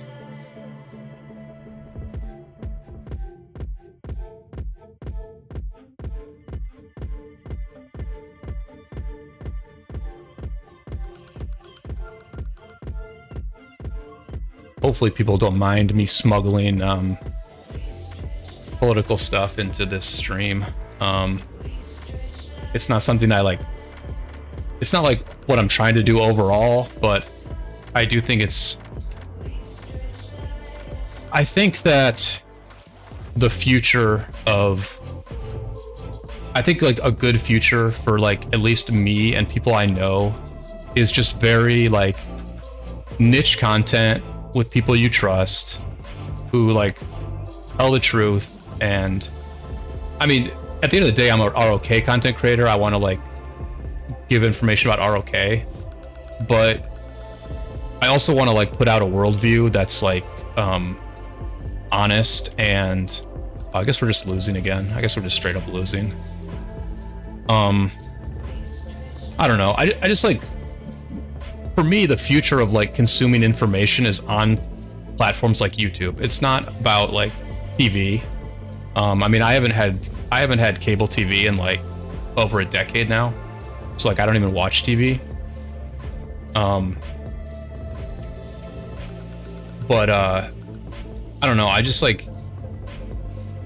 know that everything I'm gonna be doing in the future is like consuming content, independent media on sites like YouTube. And so like to be a small part of that, as a content creator, like in a game, is like just kind of cool to me, you know? Because actually gaming is like something that YouTube actually like promotes, right? Like YouTube, like if you do content for lots of different things, like it's gonna be like super hard to build an audience. But like for Rise of Kingdoms, like it's actually like kind of easy to build an audience. Like I'm amazed at how quickly I've been able to build a small community with this channel. And so I don't know what the future is going to hold. My channel will always be about gaming, but I don't know that it will always be about Rise of Kingdoms. And there are sometimes like not like important issues in gaming, but like there are controversial issues and there are things to talk about that are like interesting and you know, people need to know about like the new things that are happening in gaming, right? And so like the rise of oh my gosh, I freaking am still using the old March. Oh well. Anyway, like the rise of like blockchain gaming is like a really interesting thing, right? It's not there yet, but I think that is going to be an important part of gaming's future. And I am involved in blockchain gaming. I, you know, have assets in a number of different blockchain games, including one game called Civitas that is a kingdom builder type of game. So, you know, not knowing what the future holds, I do think it's cool that I can have like a bit of a voice in whatever that gaming future is, in terms of this type of game, in terms of these like kingdom builder or massively multiplayer war game type games. I don't know that we've really decided what they're called yet. Some people call them kingdom builders. Some people called them MMO war games.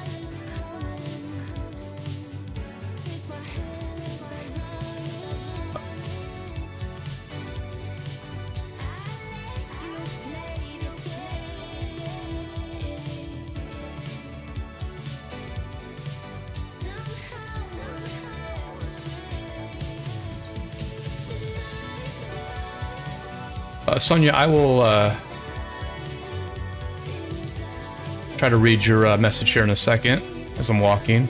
I watched the 68 KBK, noticed they did not position cities close enough to flags on a few occasions and it cost them dearly. The RSS nodes, sometimes flag placement, all made a difference. Yeah, that's interesting, Sonia. I didn't quite notice that. I did not quite notice that they were like not teleporting properly. I did notice that like early on, there were some like missing resource tiles even in their like even in the zone, even in the areas where they actually had a lot of cities. There were just like a few resource tiles that if they had been able to farm those up, it would have like made a big difference.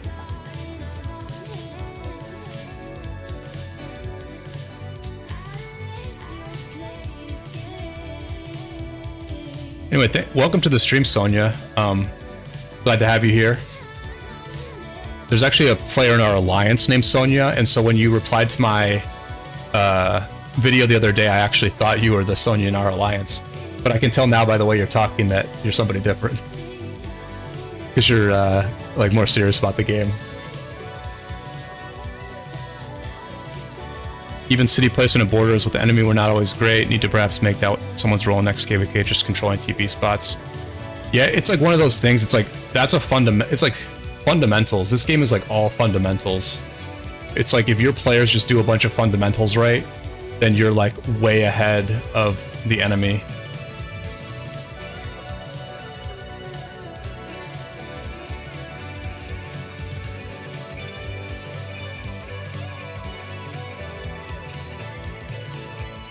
Oh my gosh, what is even happening here?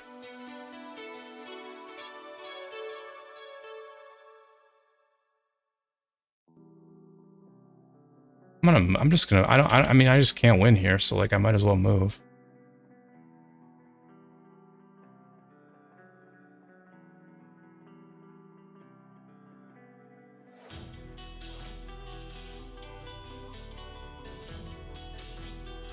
Oh yeah, Algebra, I was actually really big in Axie Infinity. I lost a lot of money. I had like a whole stable of people in Axie Infinity. Including one person in our alliance now. But yeah, I thought Axie Infinity was like a good game, and so like the reason I invested in it was because I like played it and I thought it was like a good game. But I think they made some pretty bad choices. I think they basically took a game that was good and replaced it with a game that was not as good, and they kind of like wasted a lot of time like building, you know, like a new version of the game and a platform when they could have built like made it more of a, they could have built like a whole like guild infrastructure, like guilds taking over territory and settling territorial disputes via like individual matches. So I thought Axie had a lot of potential and unfortunately lost a good bit of money on it. But it seems like they're doing some good stuff now, actually. They're more focusing on building like lots of games.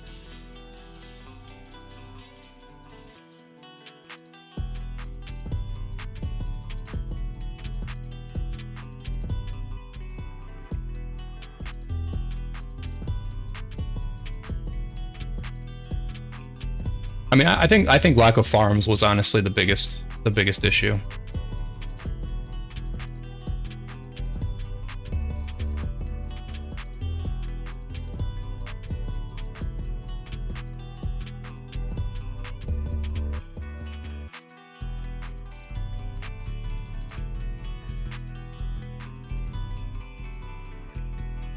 I'll be honest,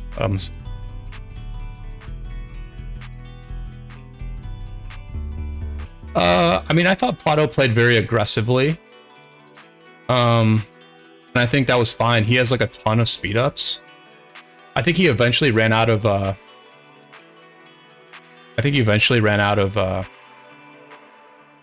resources, but he had like a ton of speed ups. And I just think he was like playing aggressively and like being willing to take bad trades in order to help his team win that particular fight. And I think that was okay.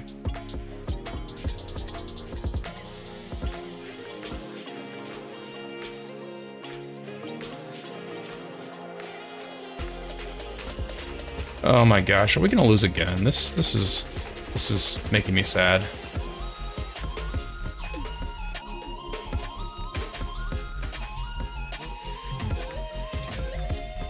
Dude, these guys are like so focused on middle like this whole game. This is crazy. Look at all the people middle.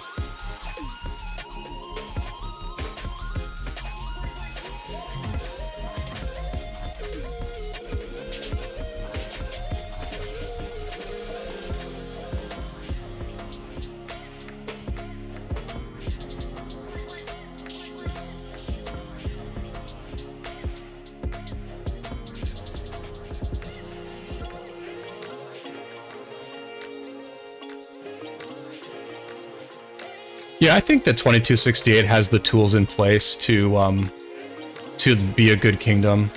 The thing you never know is like you never know like how deep of a bench a kingdom has on the leadership front. Like that's not something I'm able to pick up by like watching a stream or anything. You know, but I think like their frontline leadership was good. Like I just felt like they executed pretty well from what I saw. But you never know. Like you never know who will stay, who will leave, who you can recruit in. I mean, a lot of it is recruiting, right? Like the thing is, like we focus on like execution. We focus on execution, and we focus on like their strategy and stuff like that. But like, you know, Addy's theory is that really most kingdoms aren't that great, but it's just like they're good at recruiting. So like if you're a good recruiting kingdom, then that is like, I mean, honestly, I think recruiting is like more important than like organization and stuff. I don't know. Maybe I don't think that. Maybe I don't. But recruiting can solve a lot of problems.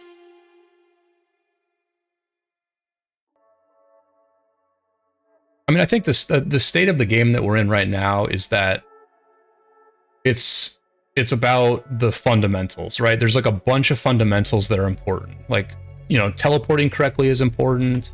You know, open field, like being aggressive in the open field is important. Reinforcing garrisons and flags in the optimal way is important. Canceling rallies on time is important. Rallying from a different alliance is important. Like, we're at the level where like you have to get good at all those. And there's like a bunch of like big kingdoms in this game that just like aren't yet good at those fundamentals. And like now there's also like the whole garrison execution where you're gonna have to like swap garrisons. You're gonna have to start with a rally garrison, and then you're gonna have to swap to a anti-swarm garrison. Like, so that's like a little bit slightly more advanced. That's like a slightly more advanced executional imperative. But, you know, we're just like at the level where like kingdoms are like figuring those things out, essentially. They've sort of figured out like how to recruit. They figured out how to like kick out like low contributors. And now they need to get like the fundamentals down. I can already tell we're gonna like not get the apple. We like literally let the other team have the apple.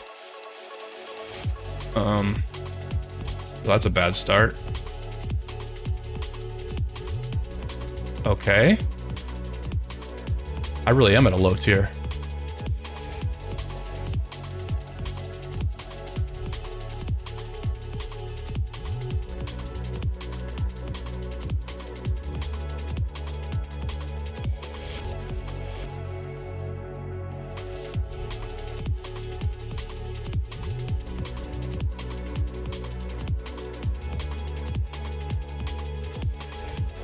I mean, focusing on trades is like,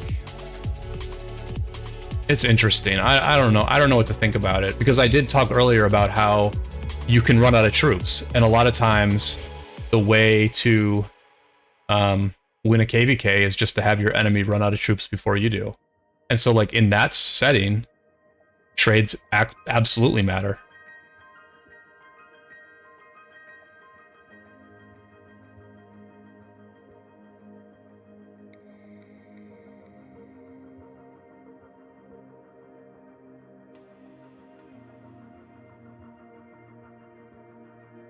But Algebra, you're going to be our tankiest infantry player, so yeah, the less you care about trades, the better.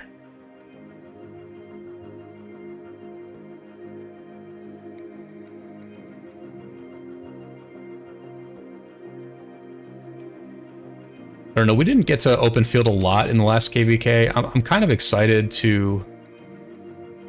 I'm excited to open field with slightly better gear and a few more maxed commanders, because I don't know, I've just embraced like the... I don't know, I want to be like a movement tank.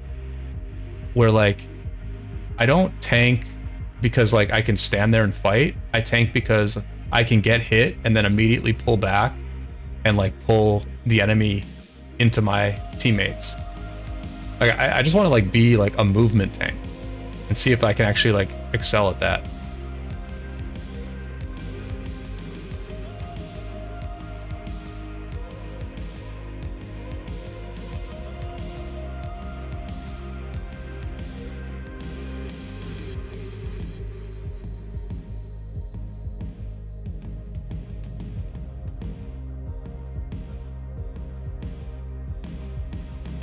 But yeah, Sonia, that's cool that you watch the KVK as well, right? Like that's what I, you know, that's part of like why I, you know, am continuing to be a content creator in this game, is because like the ability to like stream a war and let people like watch it from like one player's point of view is just like very compelling content.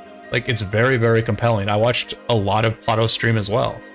And so like, you know, we both like watched the KVK, we got like an impression of the KVK, we can talk about it after the fact. And I don't think that I mean personally I would not have followed that KVK if it wasn't streamed by a YouTuber. I wouldn't have just sat on the map all day and like watched it like that. For me, I need a YouTuber to be part of it to like really follow a KVK. Which is sort of why I don't like know a ton about I don't really know like a ton about like 1093 or like 365. Like I just tend to like not watch 365 KVKs because they don't have a content creator there. And I'm just not keen to like watch the map all day. Maybe now that I'm streaming it, that's a little different and I should just like do watch parties for some of those. But I do really like how I just like how compelling the content is for like watching an entire you know, for watching an entire like KVK almost from start to finish. You don't have to watch the whole thing, but you know, it's cool. It's fun.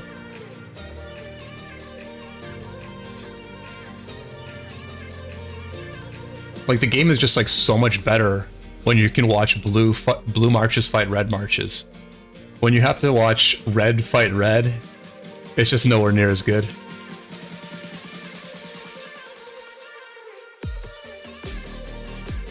Alright, looks like my teammates have kinda got the fire thief dead to rights.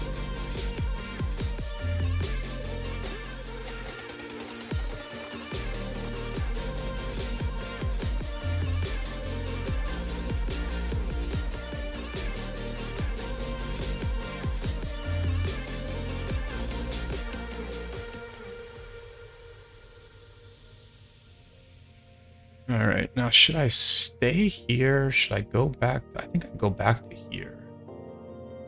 Right? I don't know. I mean, I'm gonna so easily like beat anyone at this level. Like I almost want to just camp here. And let my teammates grab some of the other ones. This one's probably just completely empty and I might as well grab it.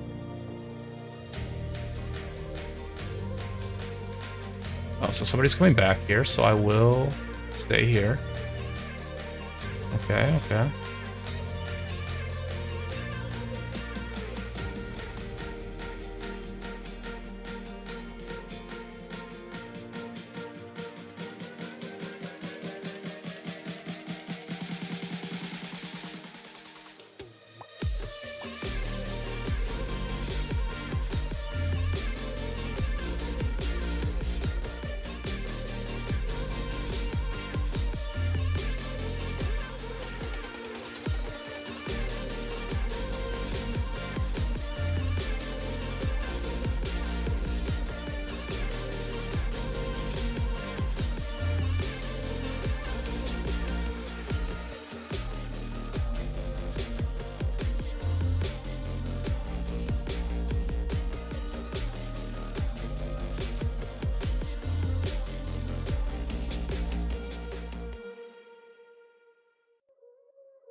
I win another fight here?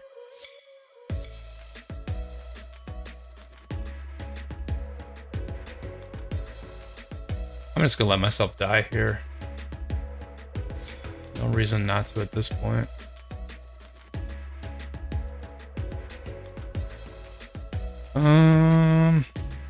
How are we doing? Close match. Close match. Close match. Big fight there. Do I join the big fight? Do I go to the right? These are the questions that I am asking myself. I hope we're winning here. I think we're winning. Okay, that's good.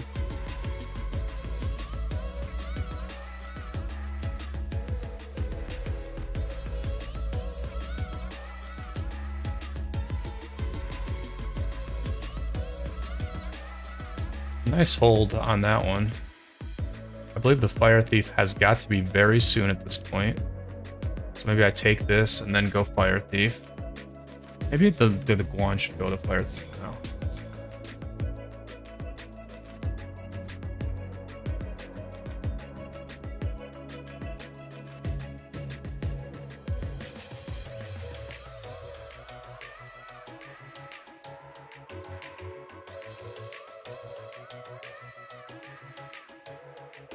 Oh, it spawned? Where is it?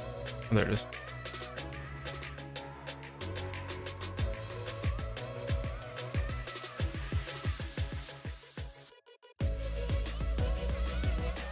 You can't run in the mud.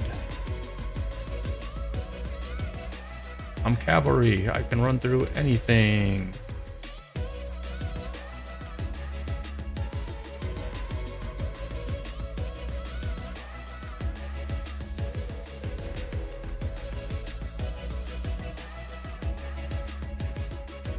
Come to me, Fire Thief. Give me your buff.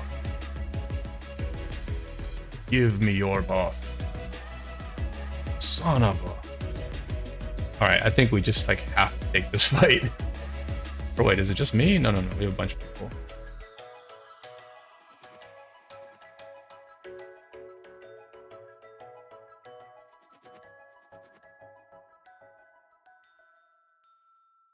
Okay.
We just won this game on Fire Thief points.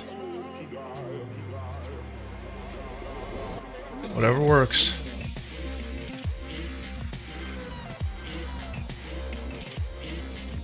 I'm definitely needing a little win streak here, though. That's for sure.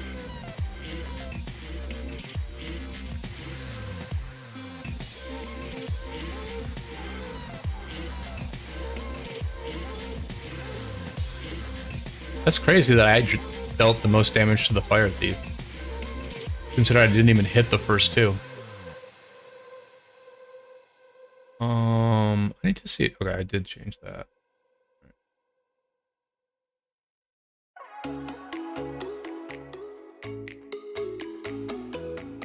I need to check and see if my live stream showed up in the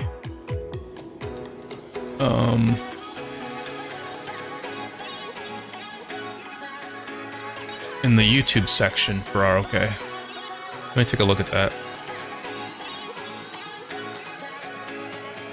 It did show up. Good.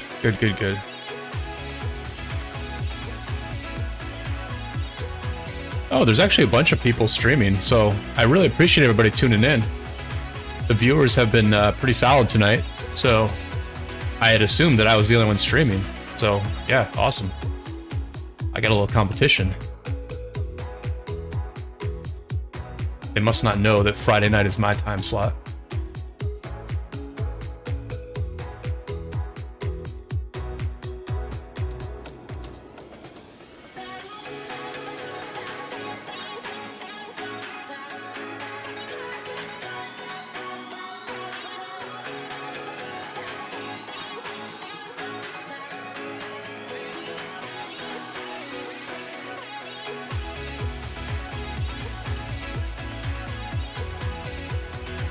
I should make it a habit to look at my opponents at the beginning of the game more, just to see like what skills they pick, just to like, because you get like a rough sense of what you're up against.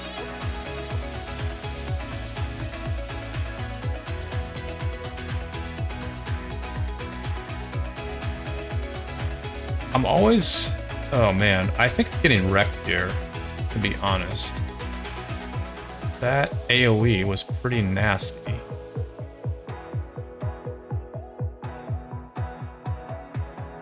And they kited me pretty well. That Sargon kited me pretty well.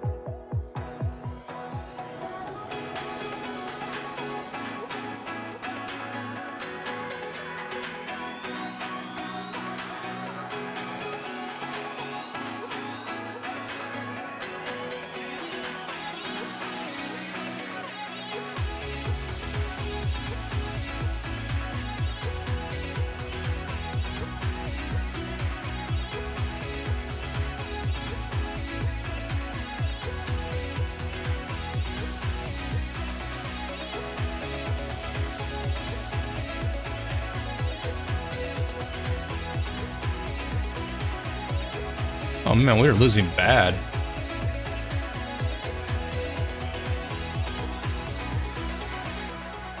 I will try to heal, though I just have like absolutely zero confidence that I can do it.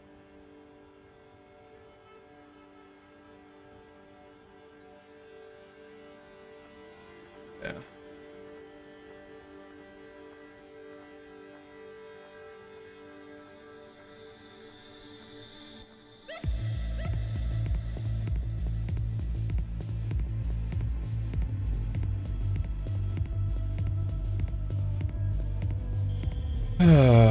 This feels like a loss.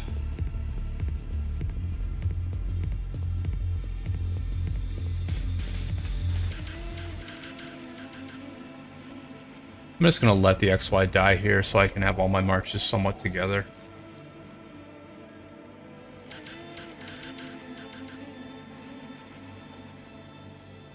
Why did this guy come back here? Like why? Oh my gosh.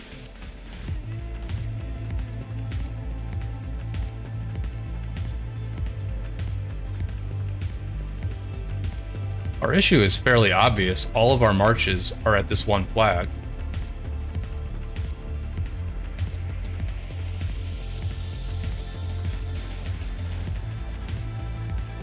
And what's this guy doing? Going back with like almost full health?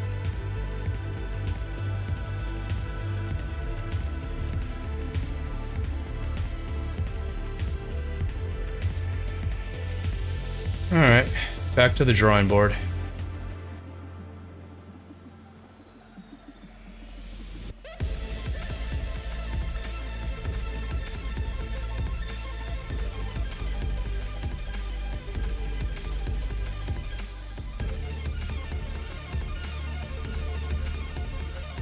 Happy Cinco de Mayo to everybody.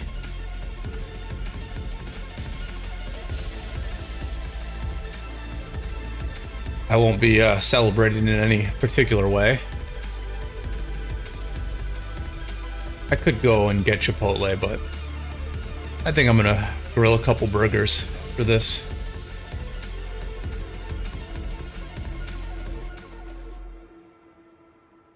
I'm gonna grill some burgers and figure out how to get the donation link set up on my stream.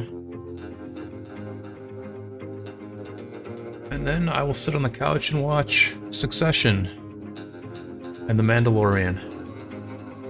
Call it a night. Hopefully this person fills out his lineup. Let's go, Ziggurat. Give yourself 3 marches, buddy.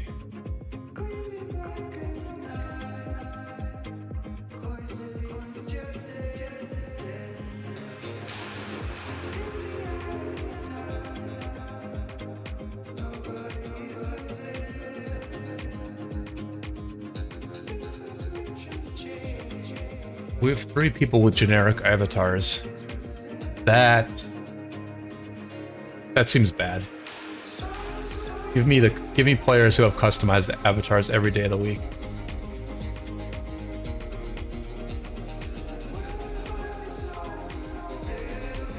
Alright, how does the enemy look? Enemy has 3 inf, 4 inf, and a leadership. So okay, so the enemy is like very, very inf heavy. So I kind of want to like speed demon this a little bit. Like avoid, I guess I should try to avoid straight up fights and just run around capping and or joining my teammates when the numbers are favorable. So we had 9 people go here. That is insane. That feels a bit... Wait, how many do we have? Yeah, we had 9 here.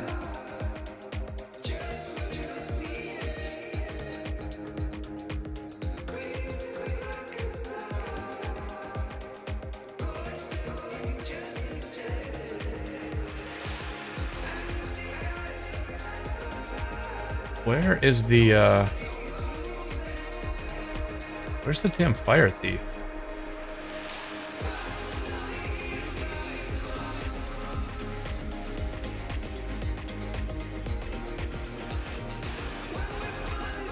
It'll be hilarious if we got the buff here.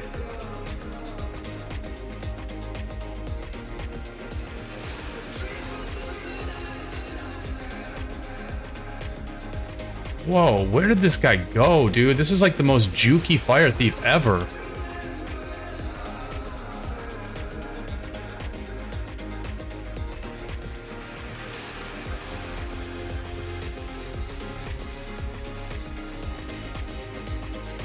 Oh, that stun, dude. That was a nasty stun.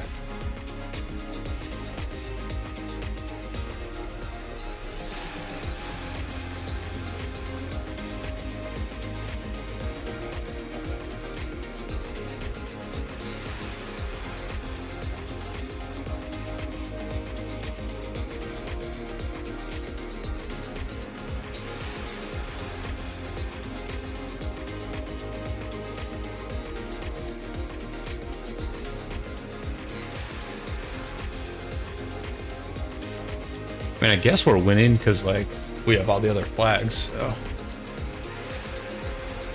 We take it. We take it.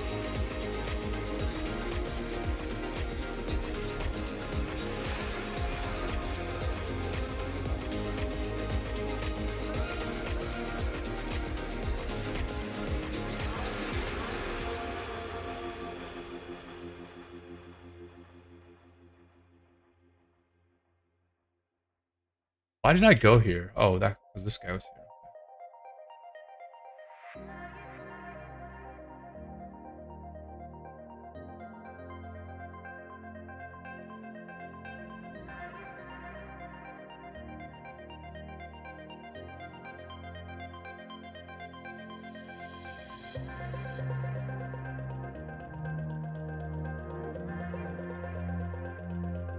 All right, so I mean, we definitely don't want to throw here.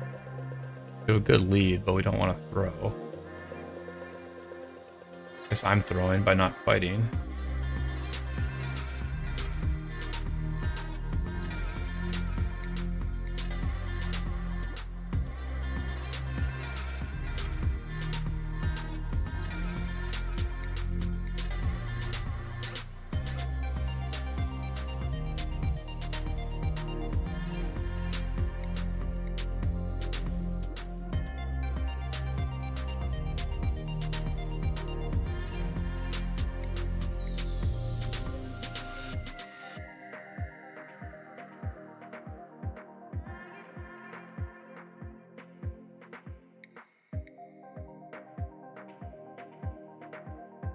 Yeah, I was like heavily involved killing that one.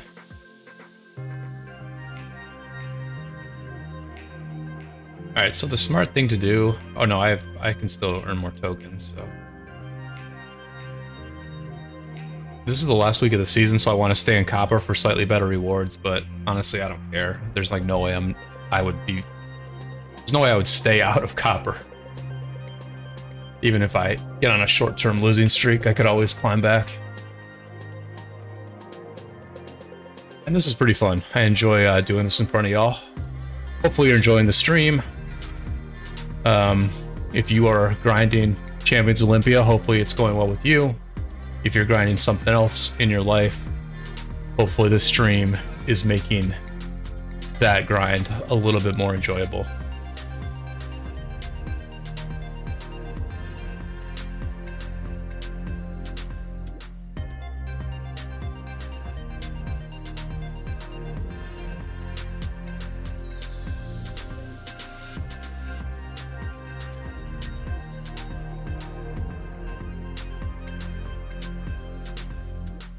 Alright, so somebody's going mid. So I'm gonna go... One person's AFK. That's scuffed. That's scuffed. There he goes. I'm gonna go over here. See if I can't grab this other flag.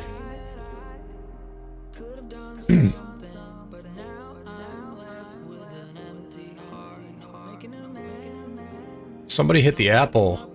Are you guys serious? Oh my gosh, look at this. You go mid, we assume you are able to... Oh my gosh, this is not going well. I'm outnumbered badly here, so I need to run.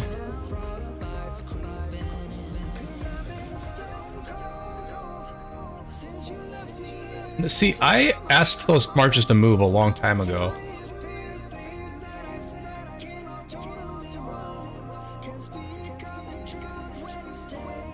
Dude.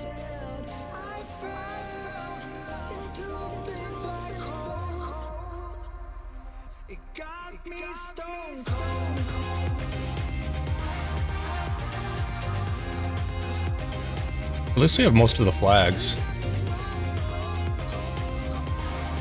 Okay, so everyone is there. Everyone is at that flag. I'm just gonna go middle. I mean, we have all the other flags. That's a shit show. Looks like 2 marches are going here, so I'll cover that and just hope to get lucky with this one march.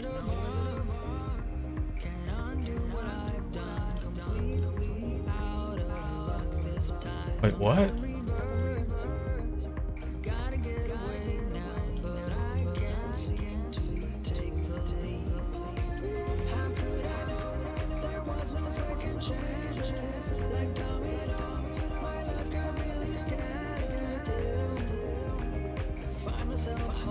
I feel good about this flag.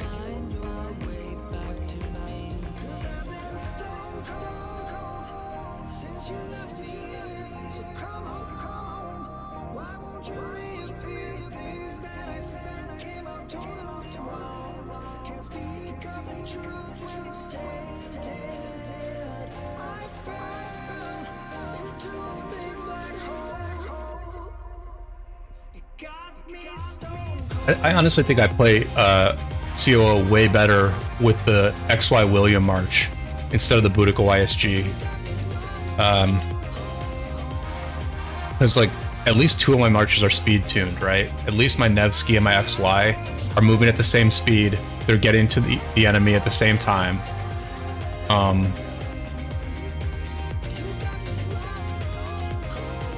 And it just, I might be like, have slightly less like fighting power, not having that YSG. But that's probably not even true because my cav gear is better than my archer gear. Yeah, it just feels better. It just plays a lot better having that speed. Because my Boudica YSG is definitely slower than my Guan Scipio.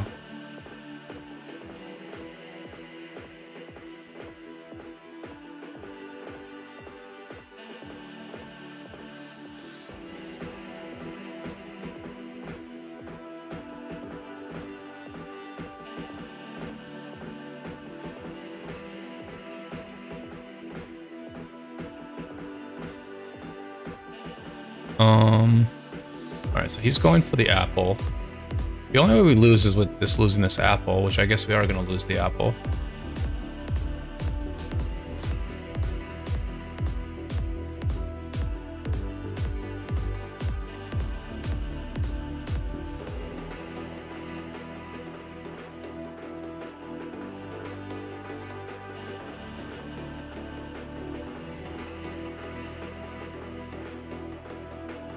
Oh, this is going well. This defense is going well.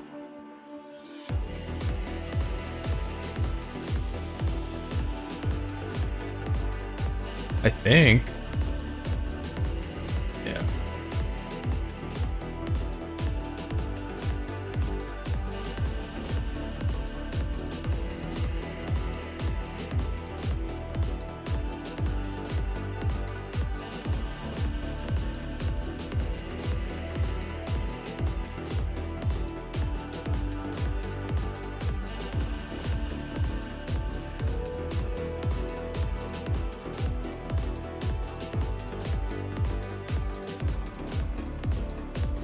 Oh my gosh, dude.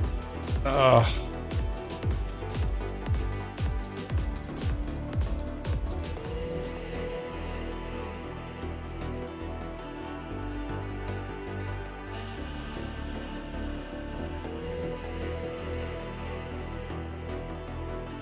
You know what they actually need in this game mode is they need the hotkeys where you can like actually use a keyboard to select which march.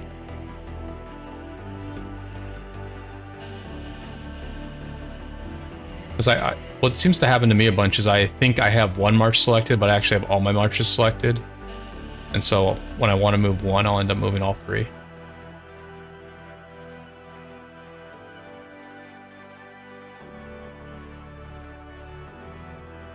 These guys have names like they're on a team. Dr. War, General Max.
If you didn't see it, Lilith announced that they are going to be taking Champions of Olympia down for a while after this season, and they're going to make some changes.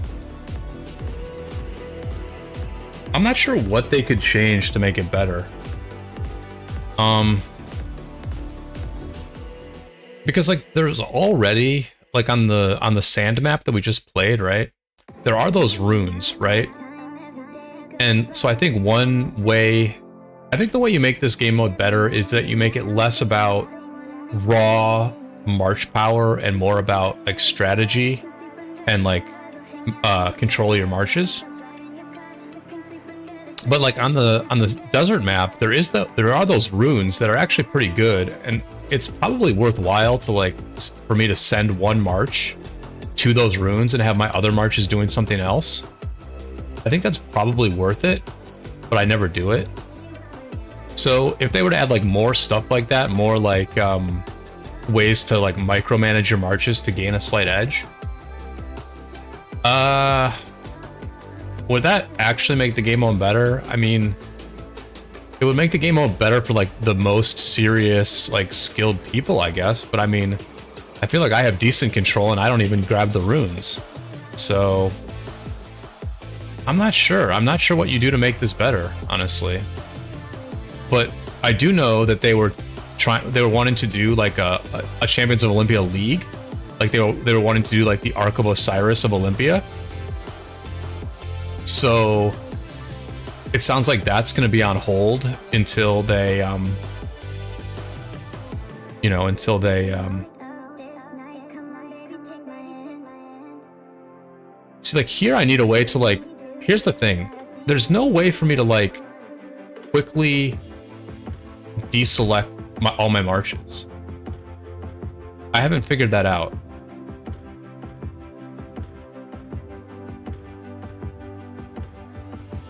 You know, when you have the hotkeys for each individual march, I can like just hit one hotkey and it'll just select that one march and like automatically deselect everything else. But I'm not seeing like a good way to deselect in this game mode.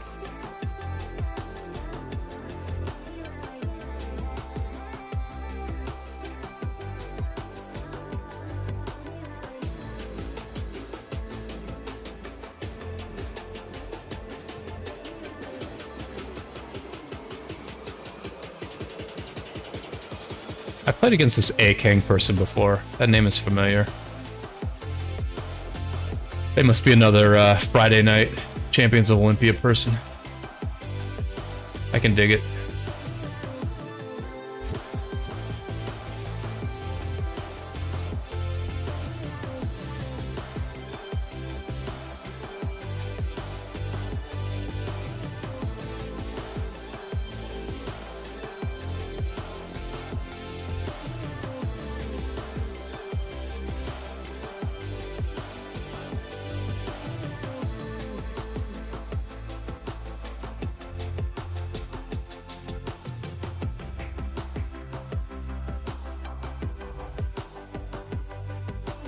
Are they here? They are. Oh my gosh, I'm throwing. All right, at least I marked that.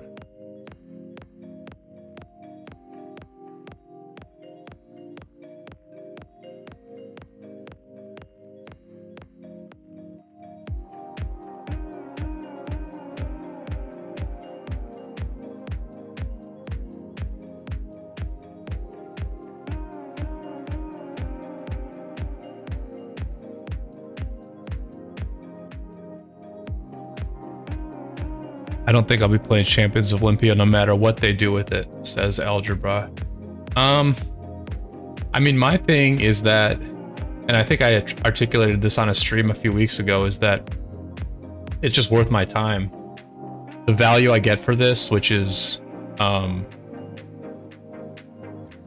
mean, what, it's 3 gold heads plus like a day of speed ups, plus various, plus the AP pots. I mean, so it's something like, it's got to be something like I'm making like 5k gems to do this, spend like an hour doing it. I mean, I spend more than an hour a day grinding in this game. And, you know, if I do like barb camps all day and get like 20 of them done, I might make like 3,000 gems. So for me, it's just worth it. For the time that I'm already committing to this game, it's just worth it to do this rather frustrating game mode.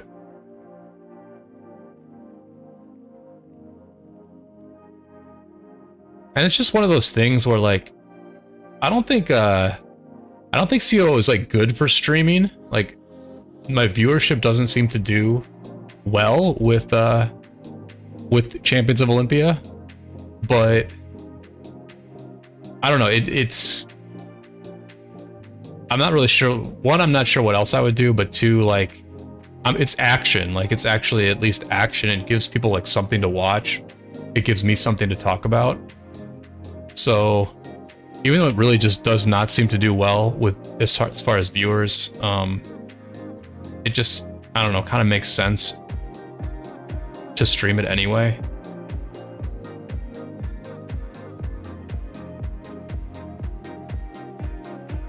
I mean, I'm glad I did that that war recap. I'm glad I watched the KVK. I'm glad I grabbed some footage, and I'm glad people seem to enjoy that part of the stream, because that's the kind of thing I can do, like, when we're at peace. You know, I can like watch other wars, and even if I don't live stream it, I can talk about it later. Are okay with Awam. Welcome to the stream. Same regarding the streaming. Used to be quite a few streaming ROK KVKs, but some quit, some went off to play other games. I keep asking Kingdom to recruit a streamer to game alternate perspective. Yeah, I mean, I think some kingdoms probably don't even want streamers because they feel like they give away information. Sonia, I don't know about the alternate perspective. I don't think there's a lot of streamers who, I mean, you'd be able to watch them and like see a different view, but I don't know that there's a lot of streamers who could come to your kingdom and like give you like extremely good advice. I think there's a handful of them, but not that many.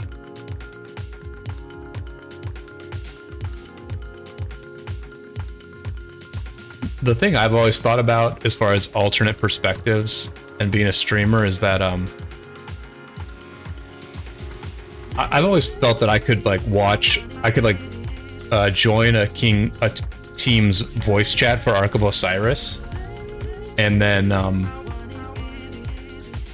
right, I'm Valiant Copper 2.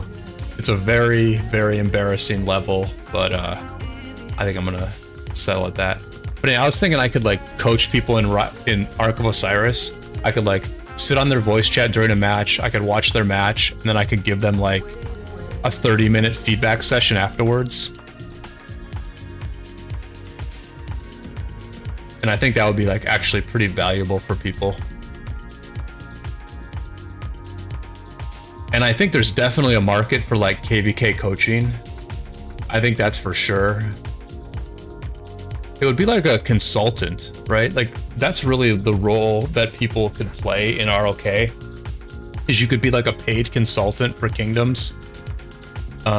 Because not only would you presumably be an expert on the game who could give like legitimate quality advice, but I also think that you know, one thing that consultants do is consultants say things. Consultants are often hired by companies to say things that employees of the company can't say themselves.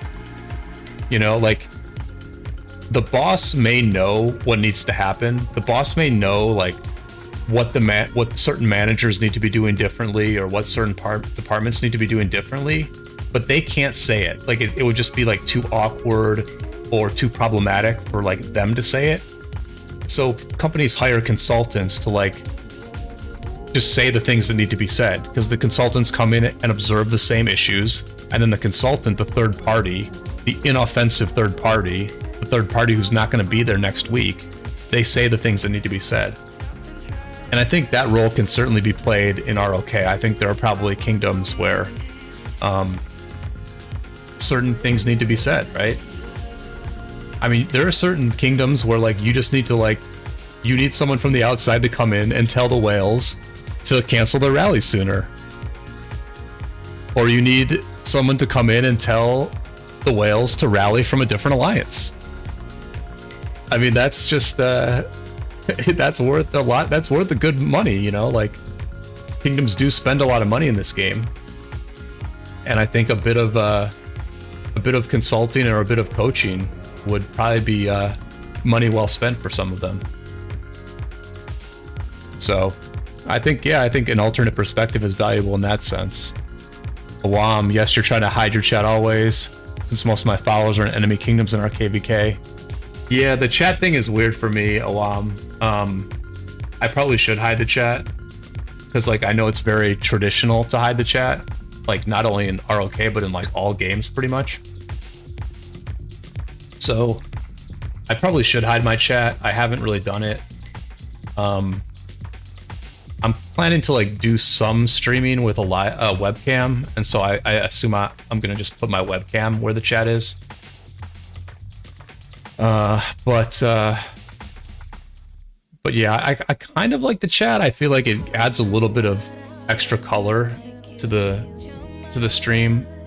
There are like certain live streamers in other games where I appreciate when they share the Alliance chat. But yeah, I think it's probably correct to block the chat.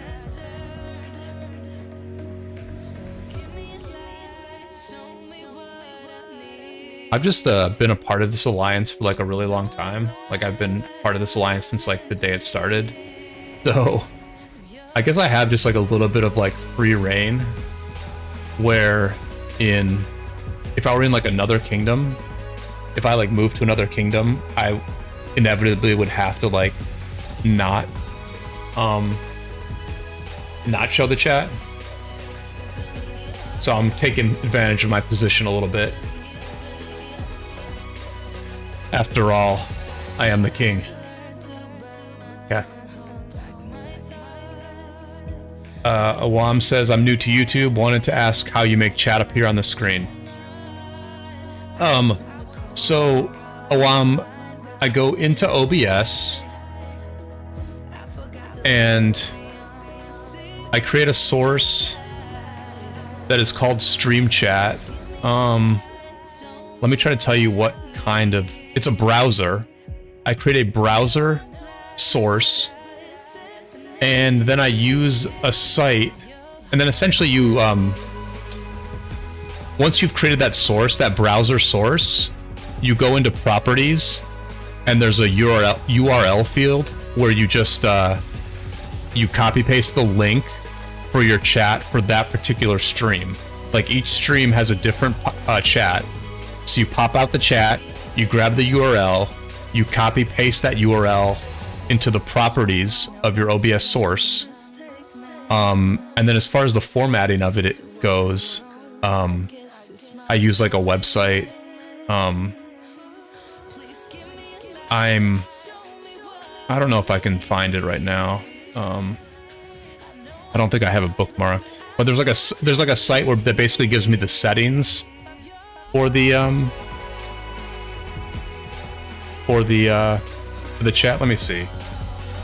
OBS stream chat settings. Let me see if I can find it.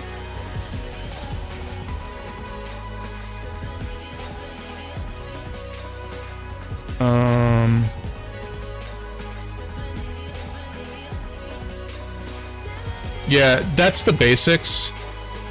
That's the basics of how to get the chat up. As far as how to like give it a certain font and give it a certain size, there's a website I found where they were like, you can configure the settings on there, but I don't have it bookmarked and I can't find it at the moment. But that's the basic idea. Create a browser source and then link the chat in the URL of that browser source. And basically every stream I have to get the new URL for the new chat, and then I put it in there. But that's how you do it with the default OBS client. I know a lot of people use Streamlabs OBS, and it might be different on Streamlabs. I'm not sure. Well, I've been going for about 3 hours. And I think I've run out of things to do in the game. We are, after all, in the home kingdom. And so there's just like not a lot going on. I guess you guys could watch me write markers for some of these runes, which is what I'm going to do next. But yeah, I think I'm going to wrap the stream here. I really appreciate everybody tuning in. It was a really good stream. Great chatting with everybody. And yeah, stay tuned. I'll be back next Friday with another live stream. I've got a video coming out in the morning. And plenty more to come in the future from this Rise of Kingdoms channel. So, until next time, I will see you all on the flip side.